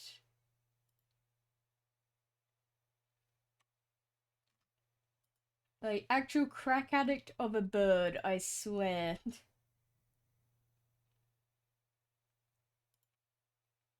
Granted, I'd be looking like that if my mum told me not to step on heels that were sticking out of the ground. I also won. She said it's because if you get bit by them, they hurt. Listen, my parents told me don't go outside. Don't go out into the bushland. That's your best strategy to avoid getting bit. Because you will be bitten by something out in the bushes. But, like, what you're gonna get bitten by is a whole different story. Like, you could get bitten by a snake, you could get bitten by venomous or non-venomous spiders, you could be bit by ants, you could be bit by lizards, you could be bit in half by a crocodile. You know, like, the list goes on. Or, you know, you could get bitten by a cassowary, depending on where you live. And cassowaries, well, they just straight up kill you. They're the world's most aggressive bird.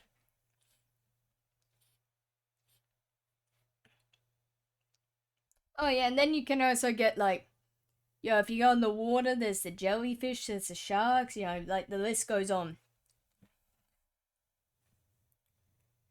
Cassowary. It's not a casseroid, it's, a cassowary is like an emu, except it has essentially blades on its feet. It has blades for feet. And it will use that to disembowel you. Granted, they only exist in Queensland. They only exist in Queensland. And they are also, another little thing about them is they are extremely territorial and aggressive. And can outrun you. So you're like, you know, good luck escaping.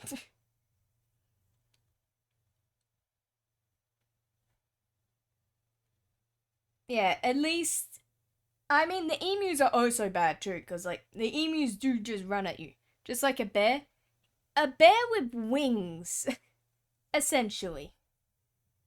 And also, said buddy is strong enough to just jump.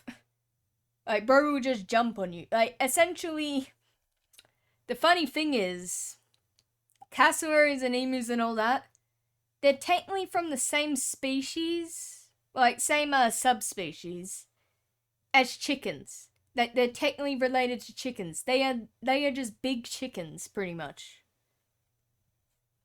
But yeah, like, never go a cassowary. If you see a cassowary, like, leave. You can die from a bear. Yeah, but at least the bear won't disembowel you for funsies. I mean, it depends on what bear we're talking here. Like, a black bear, no, the cassowary is much more aggressive, I'd say. But, like, a grizzly bear, maybe. Polar bear, definitely. Definitely same vein. Definitely same vein. I mean, I don't have that much experience with bears, I'm gonna be real. Haven't encountered any. Mainly because they don't, I mean, last time I checked, they're not native to Australia. Or at least, like, the aggressive ones, at least.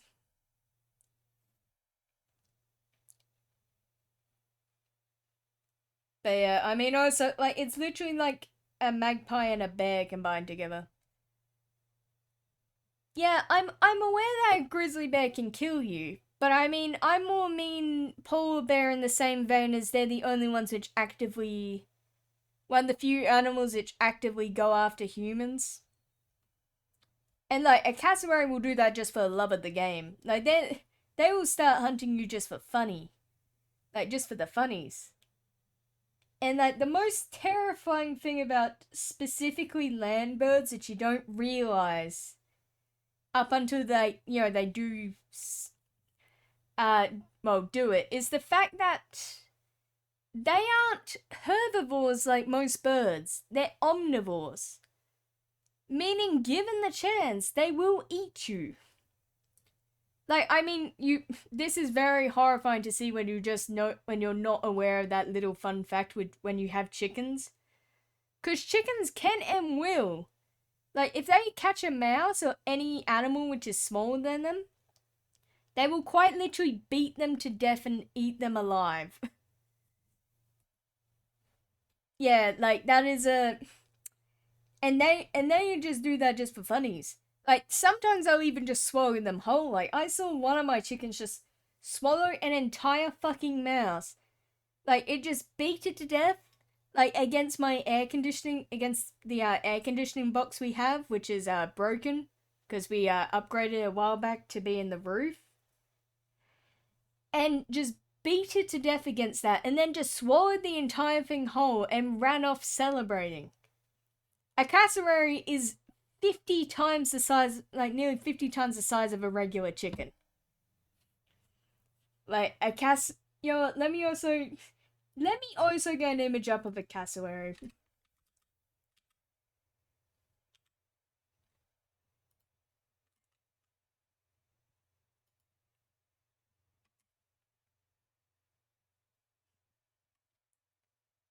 I mean, there is two different types, but like both of them, like there's a reason why bro is called the world's deadliest bird.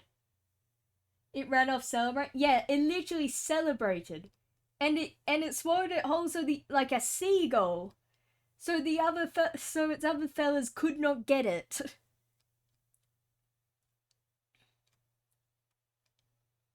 Like that is a whole nother level of like general thing.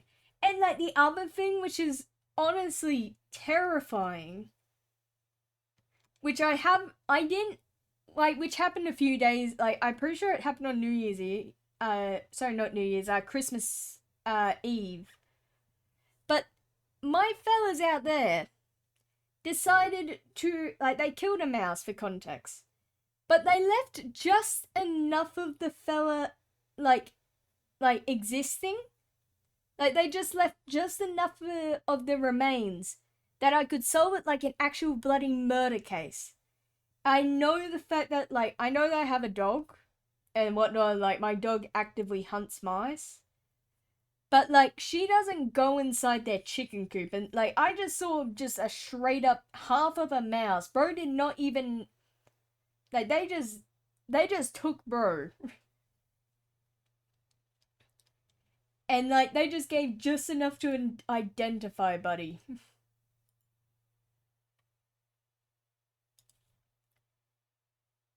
Alright, let me open this in a new tab.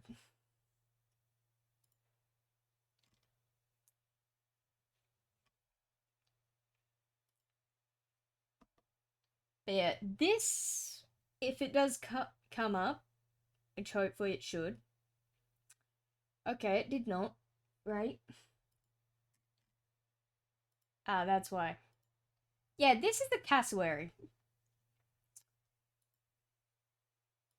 This is also a cassowary next to someone. This is a cassowary next to someone. Do you want to go a bird which is literally its entire foot is the size of your face? Yeah, bro is scary. Bro is very much scary.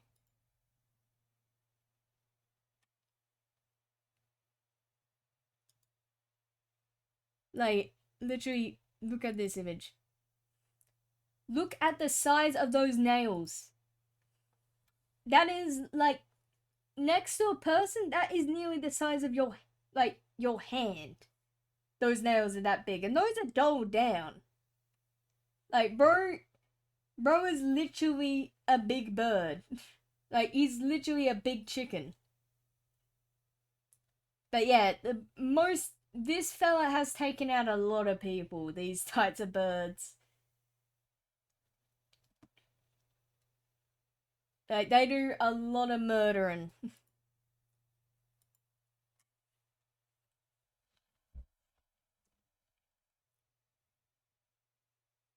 Like, emus, I'd also say are bad, but that's more because I've actually experienced emus. Like, I've seen emus. They literally have, their talons are that sharp that it is literally, like, they can just slice through your skin in one go. Like, it is like a medical scalpel type of sharp. Like, bro could literally be used to perform surgeries. Their nails are that sharp. But yeah, that's why you do not go into a Queensland forest, because that's what's waiting for you there. But yeah, outside of specifically Queensland, the state, you only have to deal with emus in terms of big birds. Granted, they're oh so bad, but they won't, like, literally disembowel you. like, emus are a bit bad. Like, I mean, they are, but, like, at least they tend to peck you before they, try and, go for the old disembowel strategy. Granted, pecking's not nice considering that the fact that their beak is the size of your head. Well, if you have 1,000 claws on, could you still go through? They would cut through those claws in a heartbeat. You'd have to have, like, a literal... Like, you would need to have something which is, stab-proof, essentially. Like, what do they have? Like, those things in the UK which are, essentially made for knives and that to not go through. But, like, keep in mind, this fella is also as big as you, if not bigger. Like, my size against the cassowary would be taller than me. And, like, that image of the one which I just showed, that's the smaller version. That's technically the smaller one. Like, they can get bigger than that. And compared to an emu, they're even bigger. Like, they're like, well, not nearly double, but they have like 1/4 extra height on them. Thankfully, they have you can shoot it. Guns aren't allowed in Australia, though, is the thing. I mean, you can with certain licenses, but guns are not common. And also, another thing is, cassowaries are endangered. Technically. I think they're just on the just barely endangered side of the scale. So if you shoot it, you're going to go to jail. Because, I mean, like, they don't go out into suburbia is the thing. The only place you'd ever see a cassowary is deep in, like, Queensland forests and whatnot. Why? Because school shootings happened, that's why. And also because a lot of criminals and that get guns and that. But, like, guns are very uncommon. Like, you need a lot of permits for them, and typically you only either get them... The only people who would have a gun would be, police officers and, like, all that type of jurisdiction, and farmers, but specifically, like, hunting rifle type of guns. Like, ones which are made to, like, kill off animals which are, just, like, pest animals, like, rabbits and whatnot. But, yeah, like, I mean, typically you don't see guns outside of that. Like, I mean, you can see bows and whatnot, but, like, actual guns, not so much. Like, I mean, I'm not sure as to the specifics on why, because, and the cause of why that rule got put in place was made long before I ever was born. They're illegal in Australia? Yeah, I know they're illegal. Like, unless you have specific permits, like, but that's only in very certain instances, like I said, hunting rifles for farmers and whatnot. And I mean, like, BB guns and stuff like that are allowed.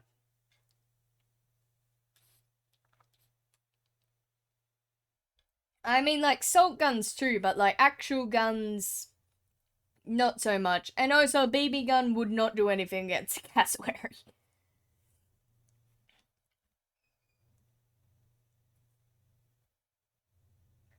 If that was chasing you, you can't shoot it? Well, yeah. Well, I mean, it's because it's an endangered animal is another thing. You're supposed to... I mean, it's very hard to encounter a cassowary in the wild. Even in Queensland. And I've been to Queensland, like, 3 times. Like, essentially, the only way you're ever going to really find them is if you go extremely deep into the bushlands. And even then, because of how endangered they are, there's a high chance that you won't be looking for them. Like, you're more likely to encounter a crocodile, is what I'm saying. You have a higher chance of encountering a crocodile than you do a cassowary outside of a zoo. But that's because they're very. That's more also because they're very socially reclusive. From my knowledge of them, at least. Well, I mean, like more so compared to like chickens, for instance. Like they don't hang around a flock. They mostly live solitary lives.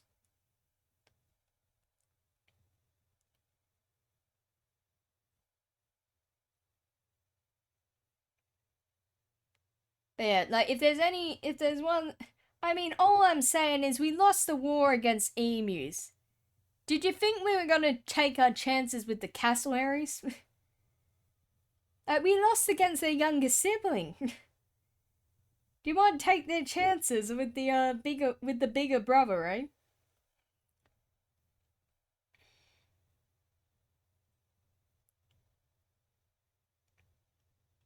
And like also that's another thing which is like different is like another thing is there is certain things which aren't well like in terms of gun laws are not allowed in certain states. Like for instance that permit thing which I mentioned about like farmers having for like hunting rifles and that's mostly exclusive to South Australia. And like a few other states, but like yeah. It's not all the same. It's not all the same, but it is mostly the same.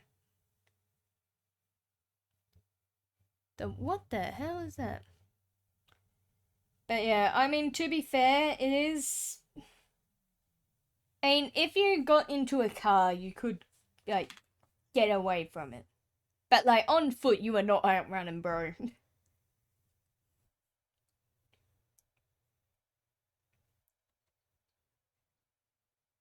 I mean, they will quite literally Beyblade you before you can before you can even get out.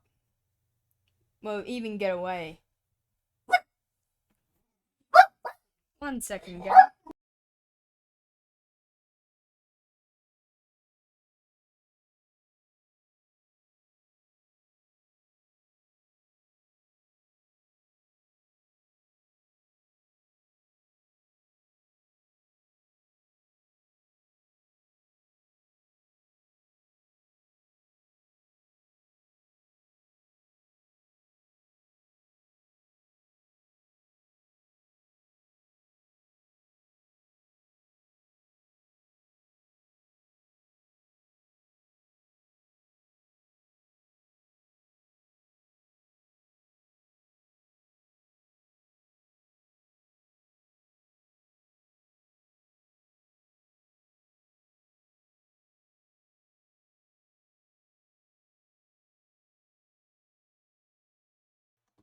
Apologies, gang. Someone decided to just knock on my door. Yeah, so anyways, back to cassowaries. I mean, emus you have a better chance with. They're also extremely aggressive, but I mean, you can't. There is a little thing which is just called. A lot of people do just for emu eggs, which is just to take, well, just sneak in and take the bloody things. So like, it's safe to say they're a lot safer compared to cassowaries, though not by much considering. I mean, like, an emu won't. Very unlikely to kill you. But more so, it won't go out of its way to kill you unless it feels threatened. The cassowary, on the other hand, will do it just for the bit. It will just do it for the joke, just for the laugh.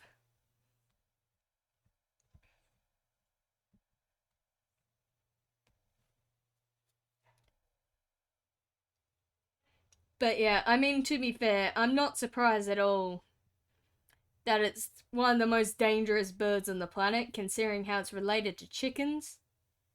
And quite literally, if chickens were slightly bigger, well, like any bit bigger, if they were like cassowary size, they would be going after us and targeting us. They're quite literally dinosaurs. Like, that is their ancestors.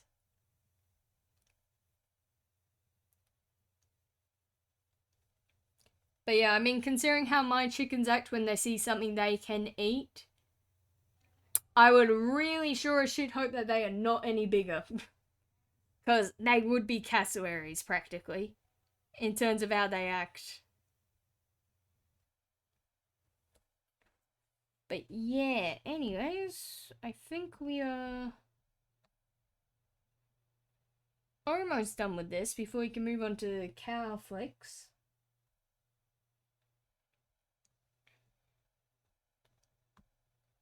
Yeah, I would say though, I'd rather take an emu over taking a kangaroo. Because the kangaroos are worse, because they literally box you.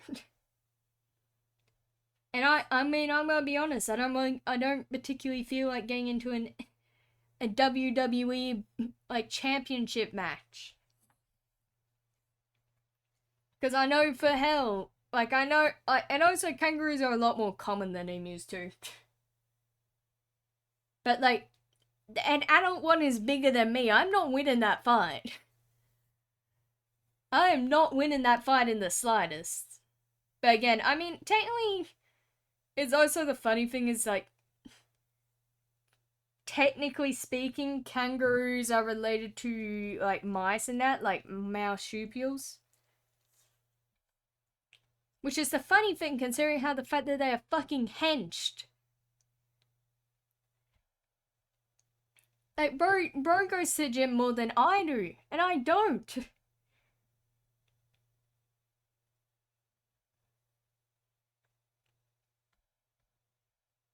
Yeah, but I mean, I'm more saying I'd be more confident taking on an emu versus a kangaroo, because at least I have a chance, because there's a good, unless I'm right next to their eggs, they're probably won't attack me on spot, especially if I have like a little bit of food. They might be going, hey fellas.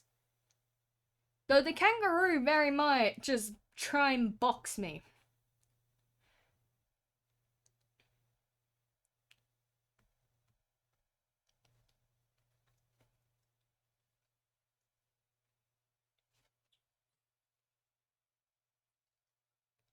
I mean, like, the kangaroos are a bit nicer though. But like, I would not want to take on it, like, the female kangaroos more specifically. The male ones, ooh, no, no, no, no.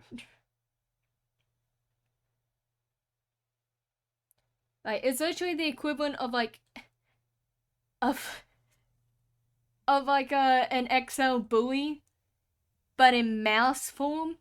Like, it's got that type of build. But like, it's also the size of you.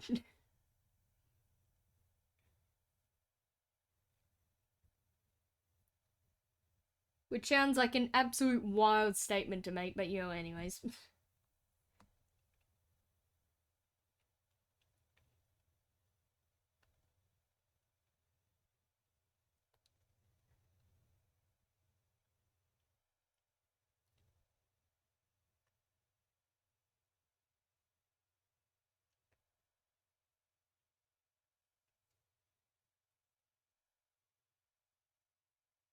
But yeah, because I mean, like, at least the difference with the emu is that they're a lot easier to back down compared to kangaroo. Like, once they've already got going. Because at least you don't get left hooked in the face and passed out onto the floor by the equivalent of fucking Stuart Little. Stuart Little if he took street drugs, pretty much.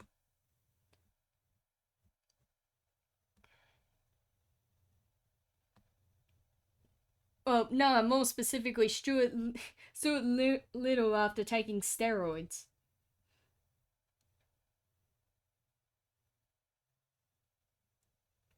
Granted, there is a lot of Australian animals which are just freaks of nature.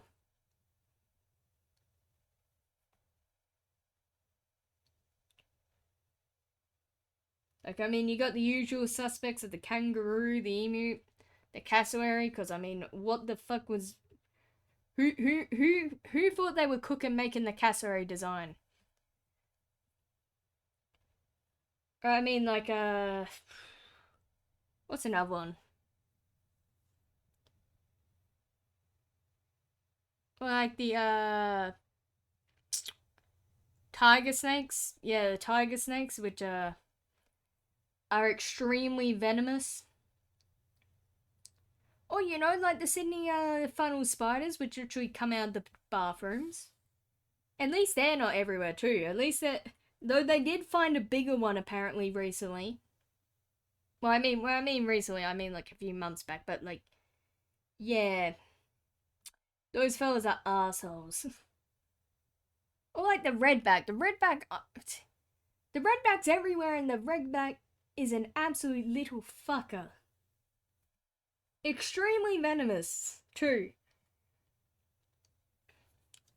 I would know, one of my family members fun fact, one of my family members actually got paralyzed for a bit and almost lost an arm because they got bit by a redback. Like, you don't fuck around with redbacks. That's the one thing as to why, if you ever see a daddy longlegs in Australia, never kill it, because they hunt specifically redbacks and they can't bite you. Like, they're completely harmless to you. And they target specifically those little fuckers. So like, if you see a daddy longlegs, that guy, he gets free, give him free rent. He gets free boarding. He gets free boarding. Like, if there's any spider you gotta be chill with, it's the daddy longlegs. Although having the daddy longlegs is a bad thing in and of itself, mainly because you only get bro if you have redbacks. Or more specifically, if you have other types of spiders. So, I mean, if bro shows up to your house, there's an extremely high chance that you have some form of other spider. Which could be a redback, could hell even be a white tip, which is even worse. White tips are also extremely venomous, FYI.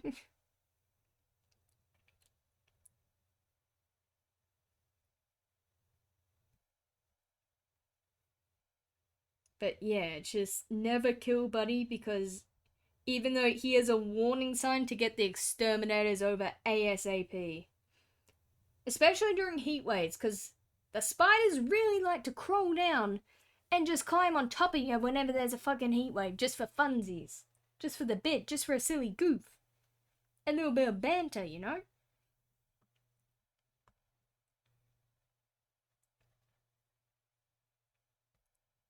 They do it for the funnies. Well, actually, no, they don't, because it's more just they're trying to escape the heat, but like the point still stands. They're doing it for the funnies.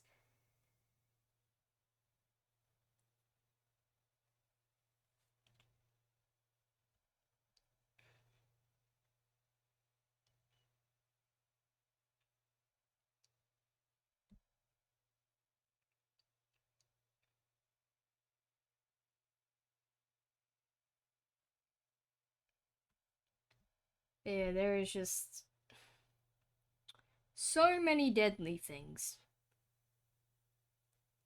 And oddly enough, there is a almost comedically amount of Australian animals which are just either poisonous or paralyze you.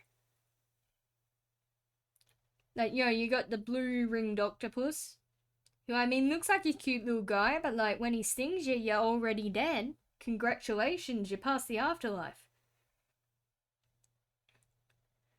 Or like, you know, the box jellyfish, who will paralyze and kill you in less than 24 hours. Oh wait, no, sorry, 48 hours. At least we don't have rabies, though. At least we technically don't have, well, more specifically, we only have the bat rabies. Like, the one which comes from bats, but there's only been, like, I think it was 3 cases of that thus far. But we don't have normal rabies.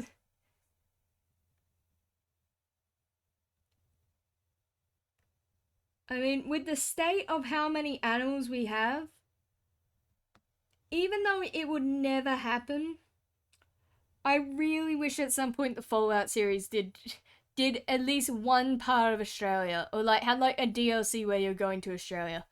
Purely because there would be so many fucked up animals.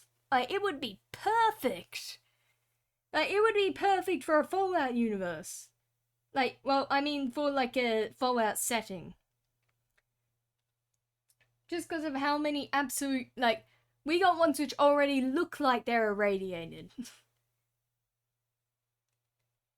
Like, or like the platypus, for instance. Like, bro's cute, but like, he, for some reason, if you touch his left foot, congratulations, bucko, you fucked up, you're dead. Like, that's just an example. Like, there would be so many which, like, irradiated creatures which would fit so well in a, well, would be so good for a Fallout game.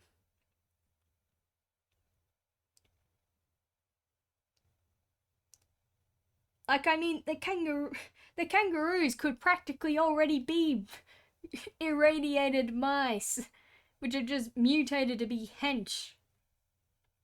And like, yeah, I'd be looking at that and go, oh yeah, that makes sense. Like, it would never happen because, you know, Fallout's, the whole game's based around America. But like, tell me it would not be absolutely peak to have like a spin-off of sorts of like in like other countries, like similar to like the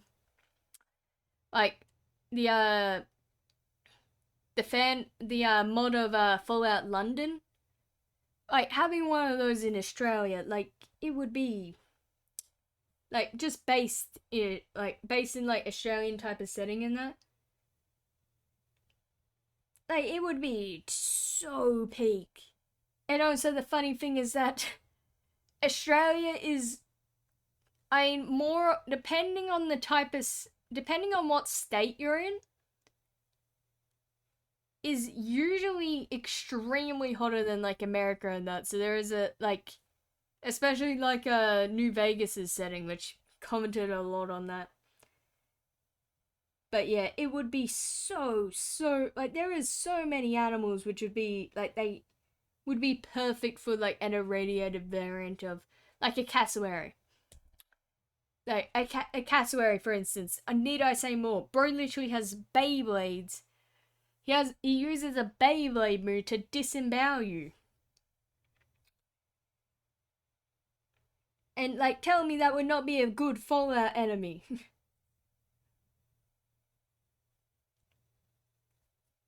But like, for another instance, like the snakes we have, making them anaconda sized. You know, all I'm saying. All I'm saying.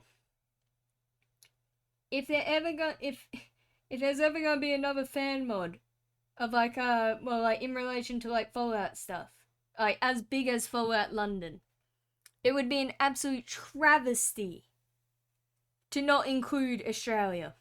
Just Australian animals. Like you could have a box jellyfish the size of you. And like it has more than one thing which it can like paralyze you and stuff like that with.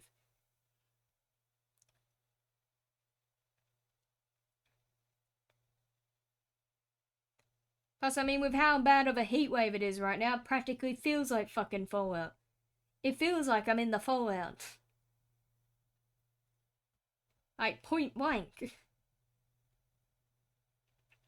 I mean, you could also have the magpies. The magpies are bad too.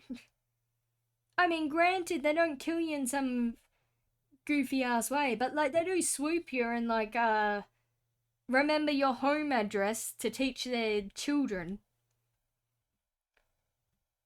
Who's to say they wouldn't be keeping on doing that, you know?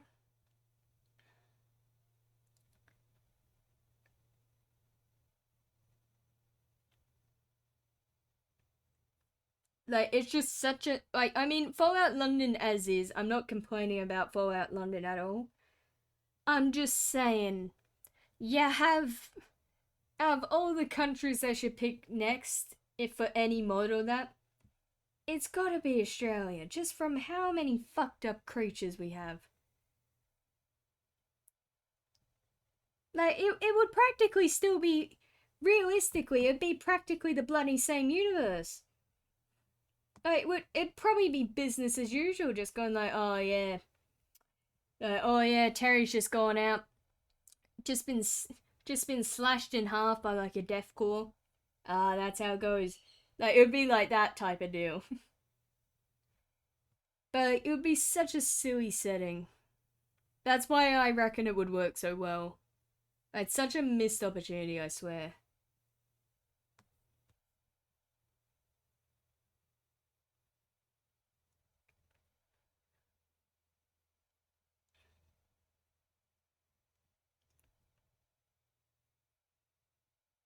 Right.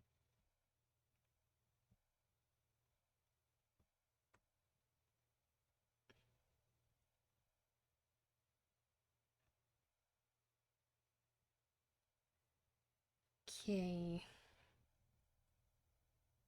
Let's just get the basics on here right now.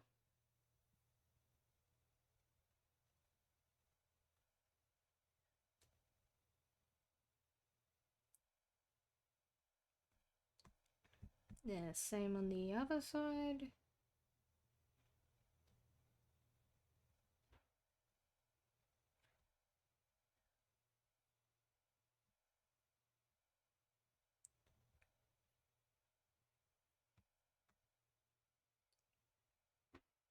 Then go do that.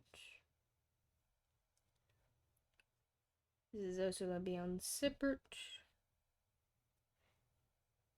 And might as well do the bow here. Well, bows.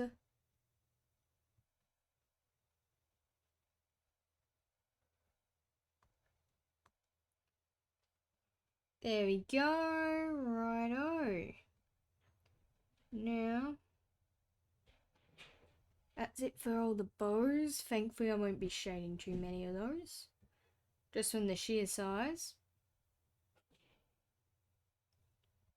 Now these, I'll put them on the same layer. Shouldn't hurt too much. Especially considering that they're already practically close, well, far away enough. Right, and now this one. There you go, and purple.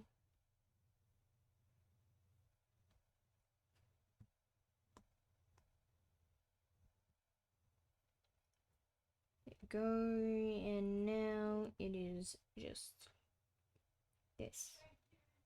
There you go, boom, boom, boom, and boom. Right. Should I start on the hair? Yeah, I might as well. I might as well start. Can't hurt.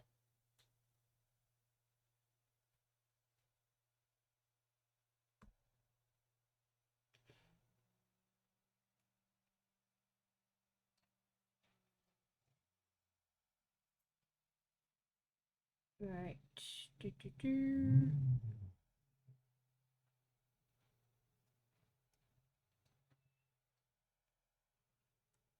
Oh, wait. How's that? Oh, I see, I see. This needs to go like this.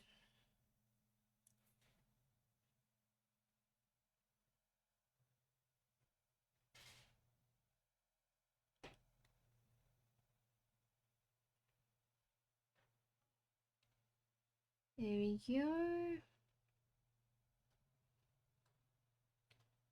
There we go. No, there we don't go actually. Where the hell are we going? We have crashed somewhere.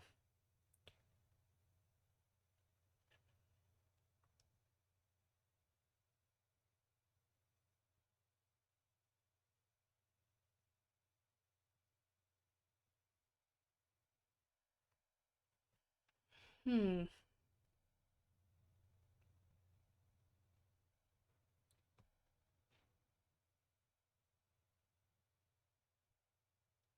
Maybe something like this.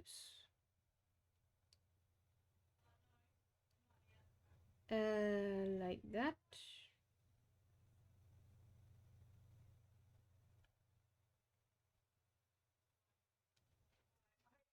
There we go.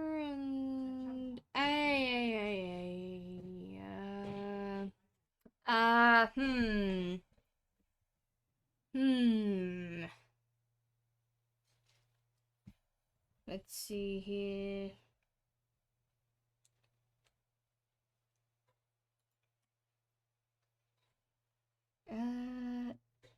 God, we are really stuffing up with this.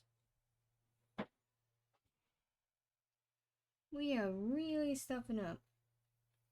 Right, okay. Right.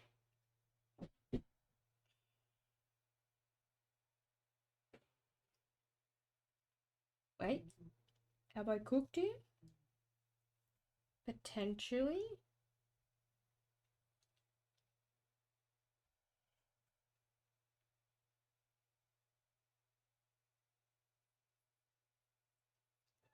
Maybe.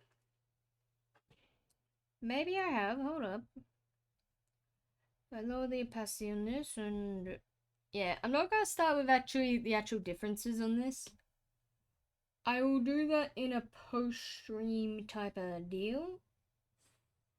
But I will get up to finishing the hair here, because this bit here hasn't got much to go.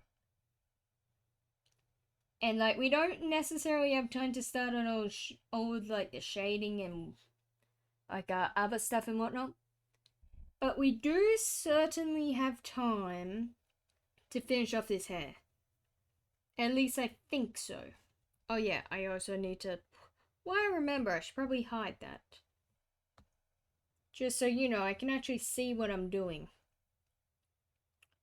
Might be a good idea, maybe. Potentially.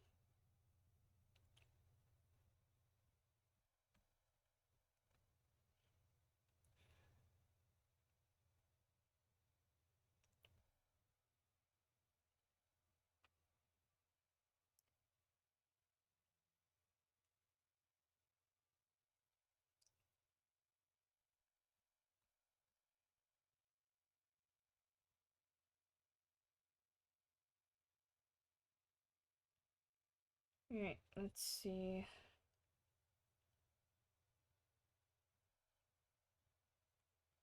I mean, that doesn't line up, but we can smooth it out.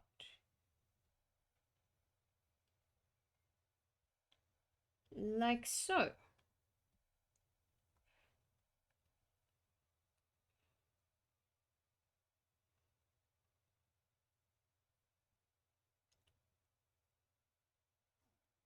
There we go.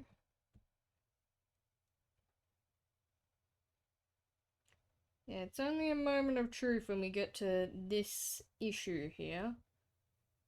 Or what I like to call the fringe pain in the ass. Because that's practically what it is.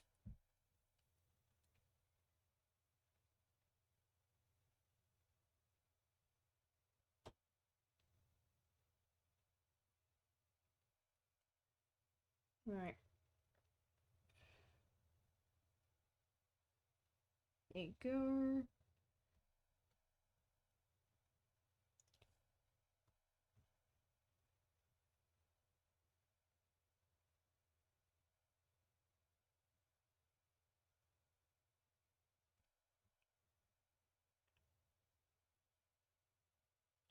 And we do begin into the ribbon of it though.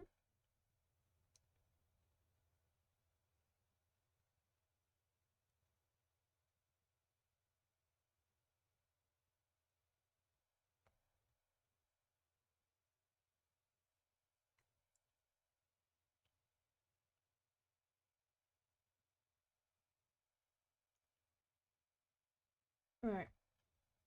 Let's see how that is. Oh wait, I am still referencing this, aren't I? There you go.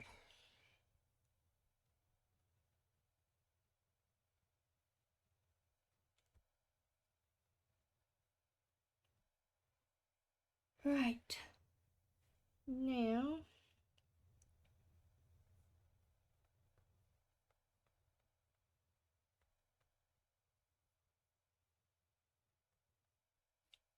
I can do this.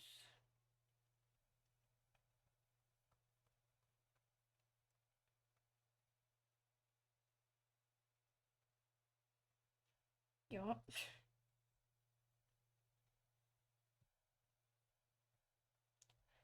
Oh, it turns out I can't actually do that. Oh, that's slightly too high. There you go.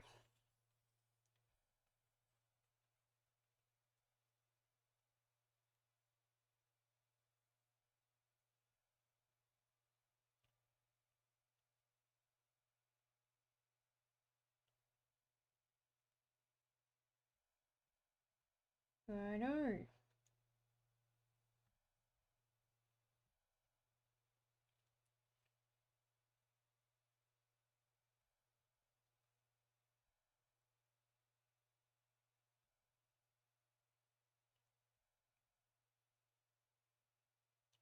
And I can start to feel the lag.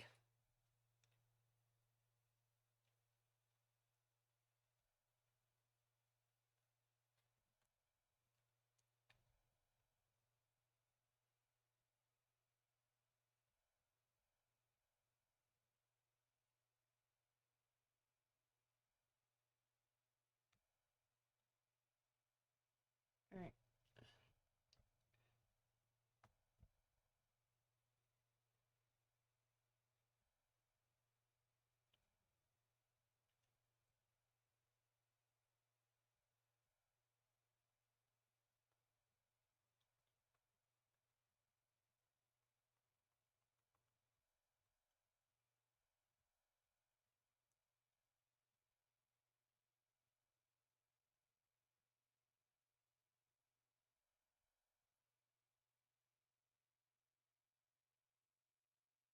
Huh.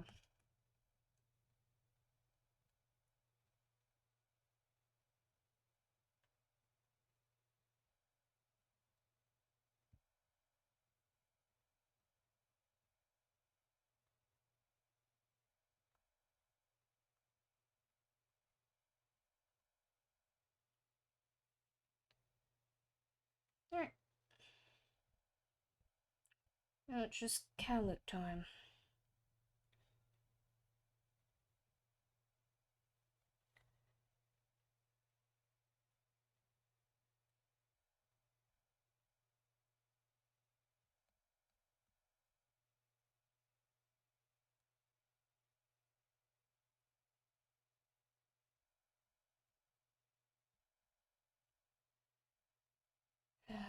Okay. Okay. How's about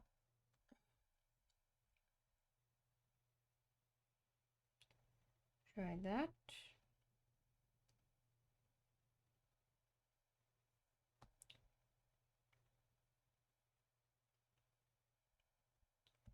Oh yeah, I gotta be mindful of the damn. Right.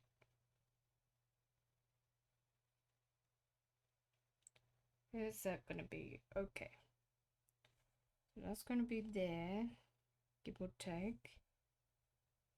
I should put my markers where it should be.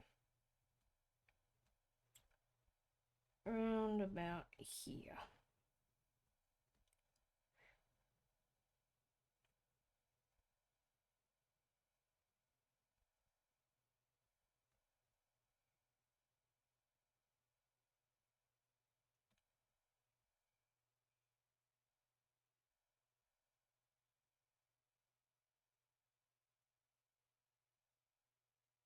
Let's see. Yeah, more or less.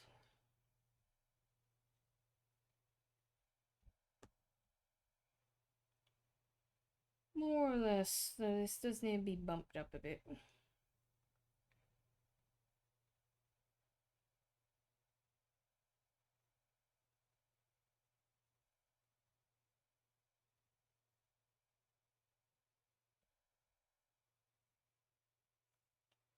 There we go.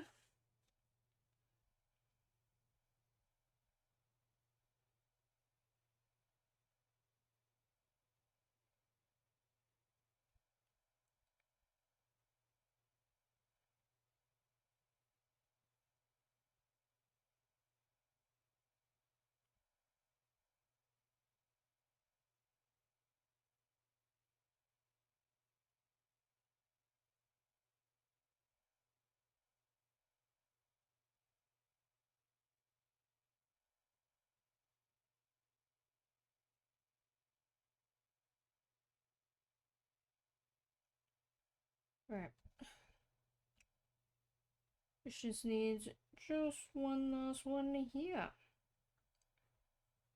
Perfect. Alright, almost perfect. There's a tiny little mistake here.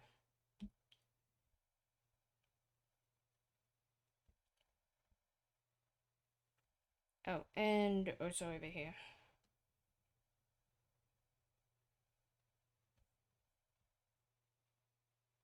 There we go.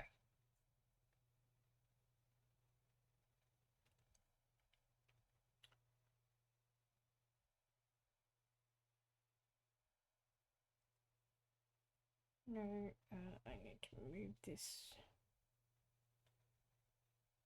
down.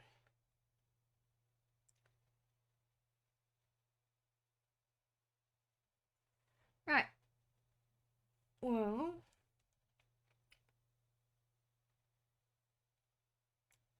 heat. Let me actually move this.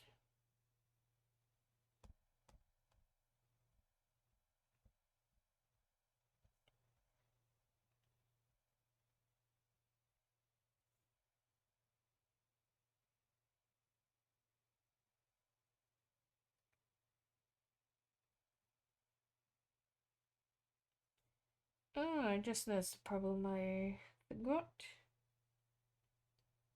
Well, also forgot about. Let me fix that real quick.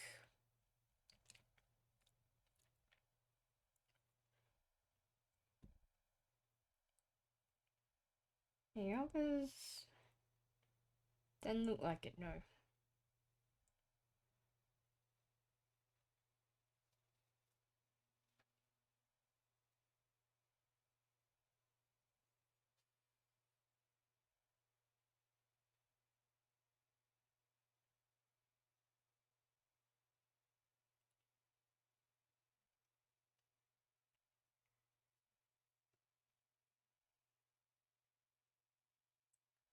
Right. Well, I reckon that's a good as place as any to end it for today. As per usual, I'll be streaming next Tuesday, which will actually be my affiliate anniversary. So, you know, stay tuned for that. Stay tuned for that. I'm definitely gonna have to prepare something. Mainly, yeah, I 100% didn't forget. Trust. But yeah. As per usual, yeah, I'll be streaming them, but be sure to check it out since it will be my affiliate anniversary. But that's going to be it from me for today. If you have anyone you'd like me to raid on the Twitch side, just let me know. If not, I may or may not choose. But yeah, I'll see you guys all later. Bye bye.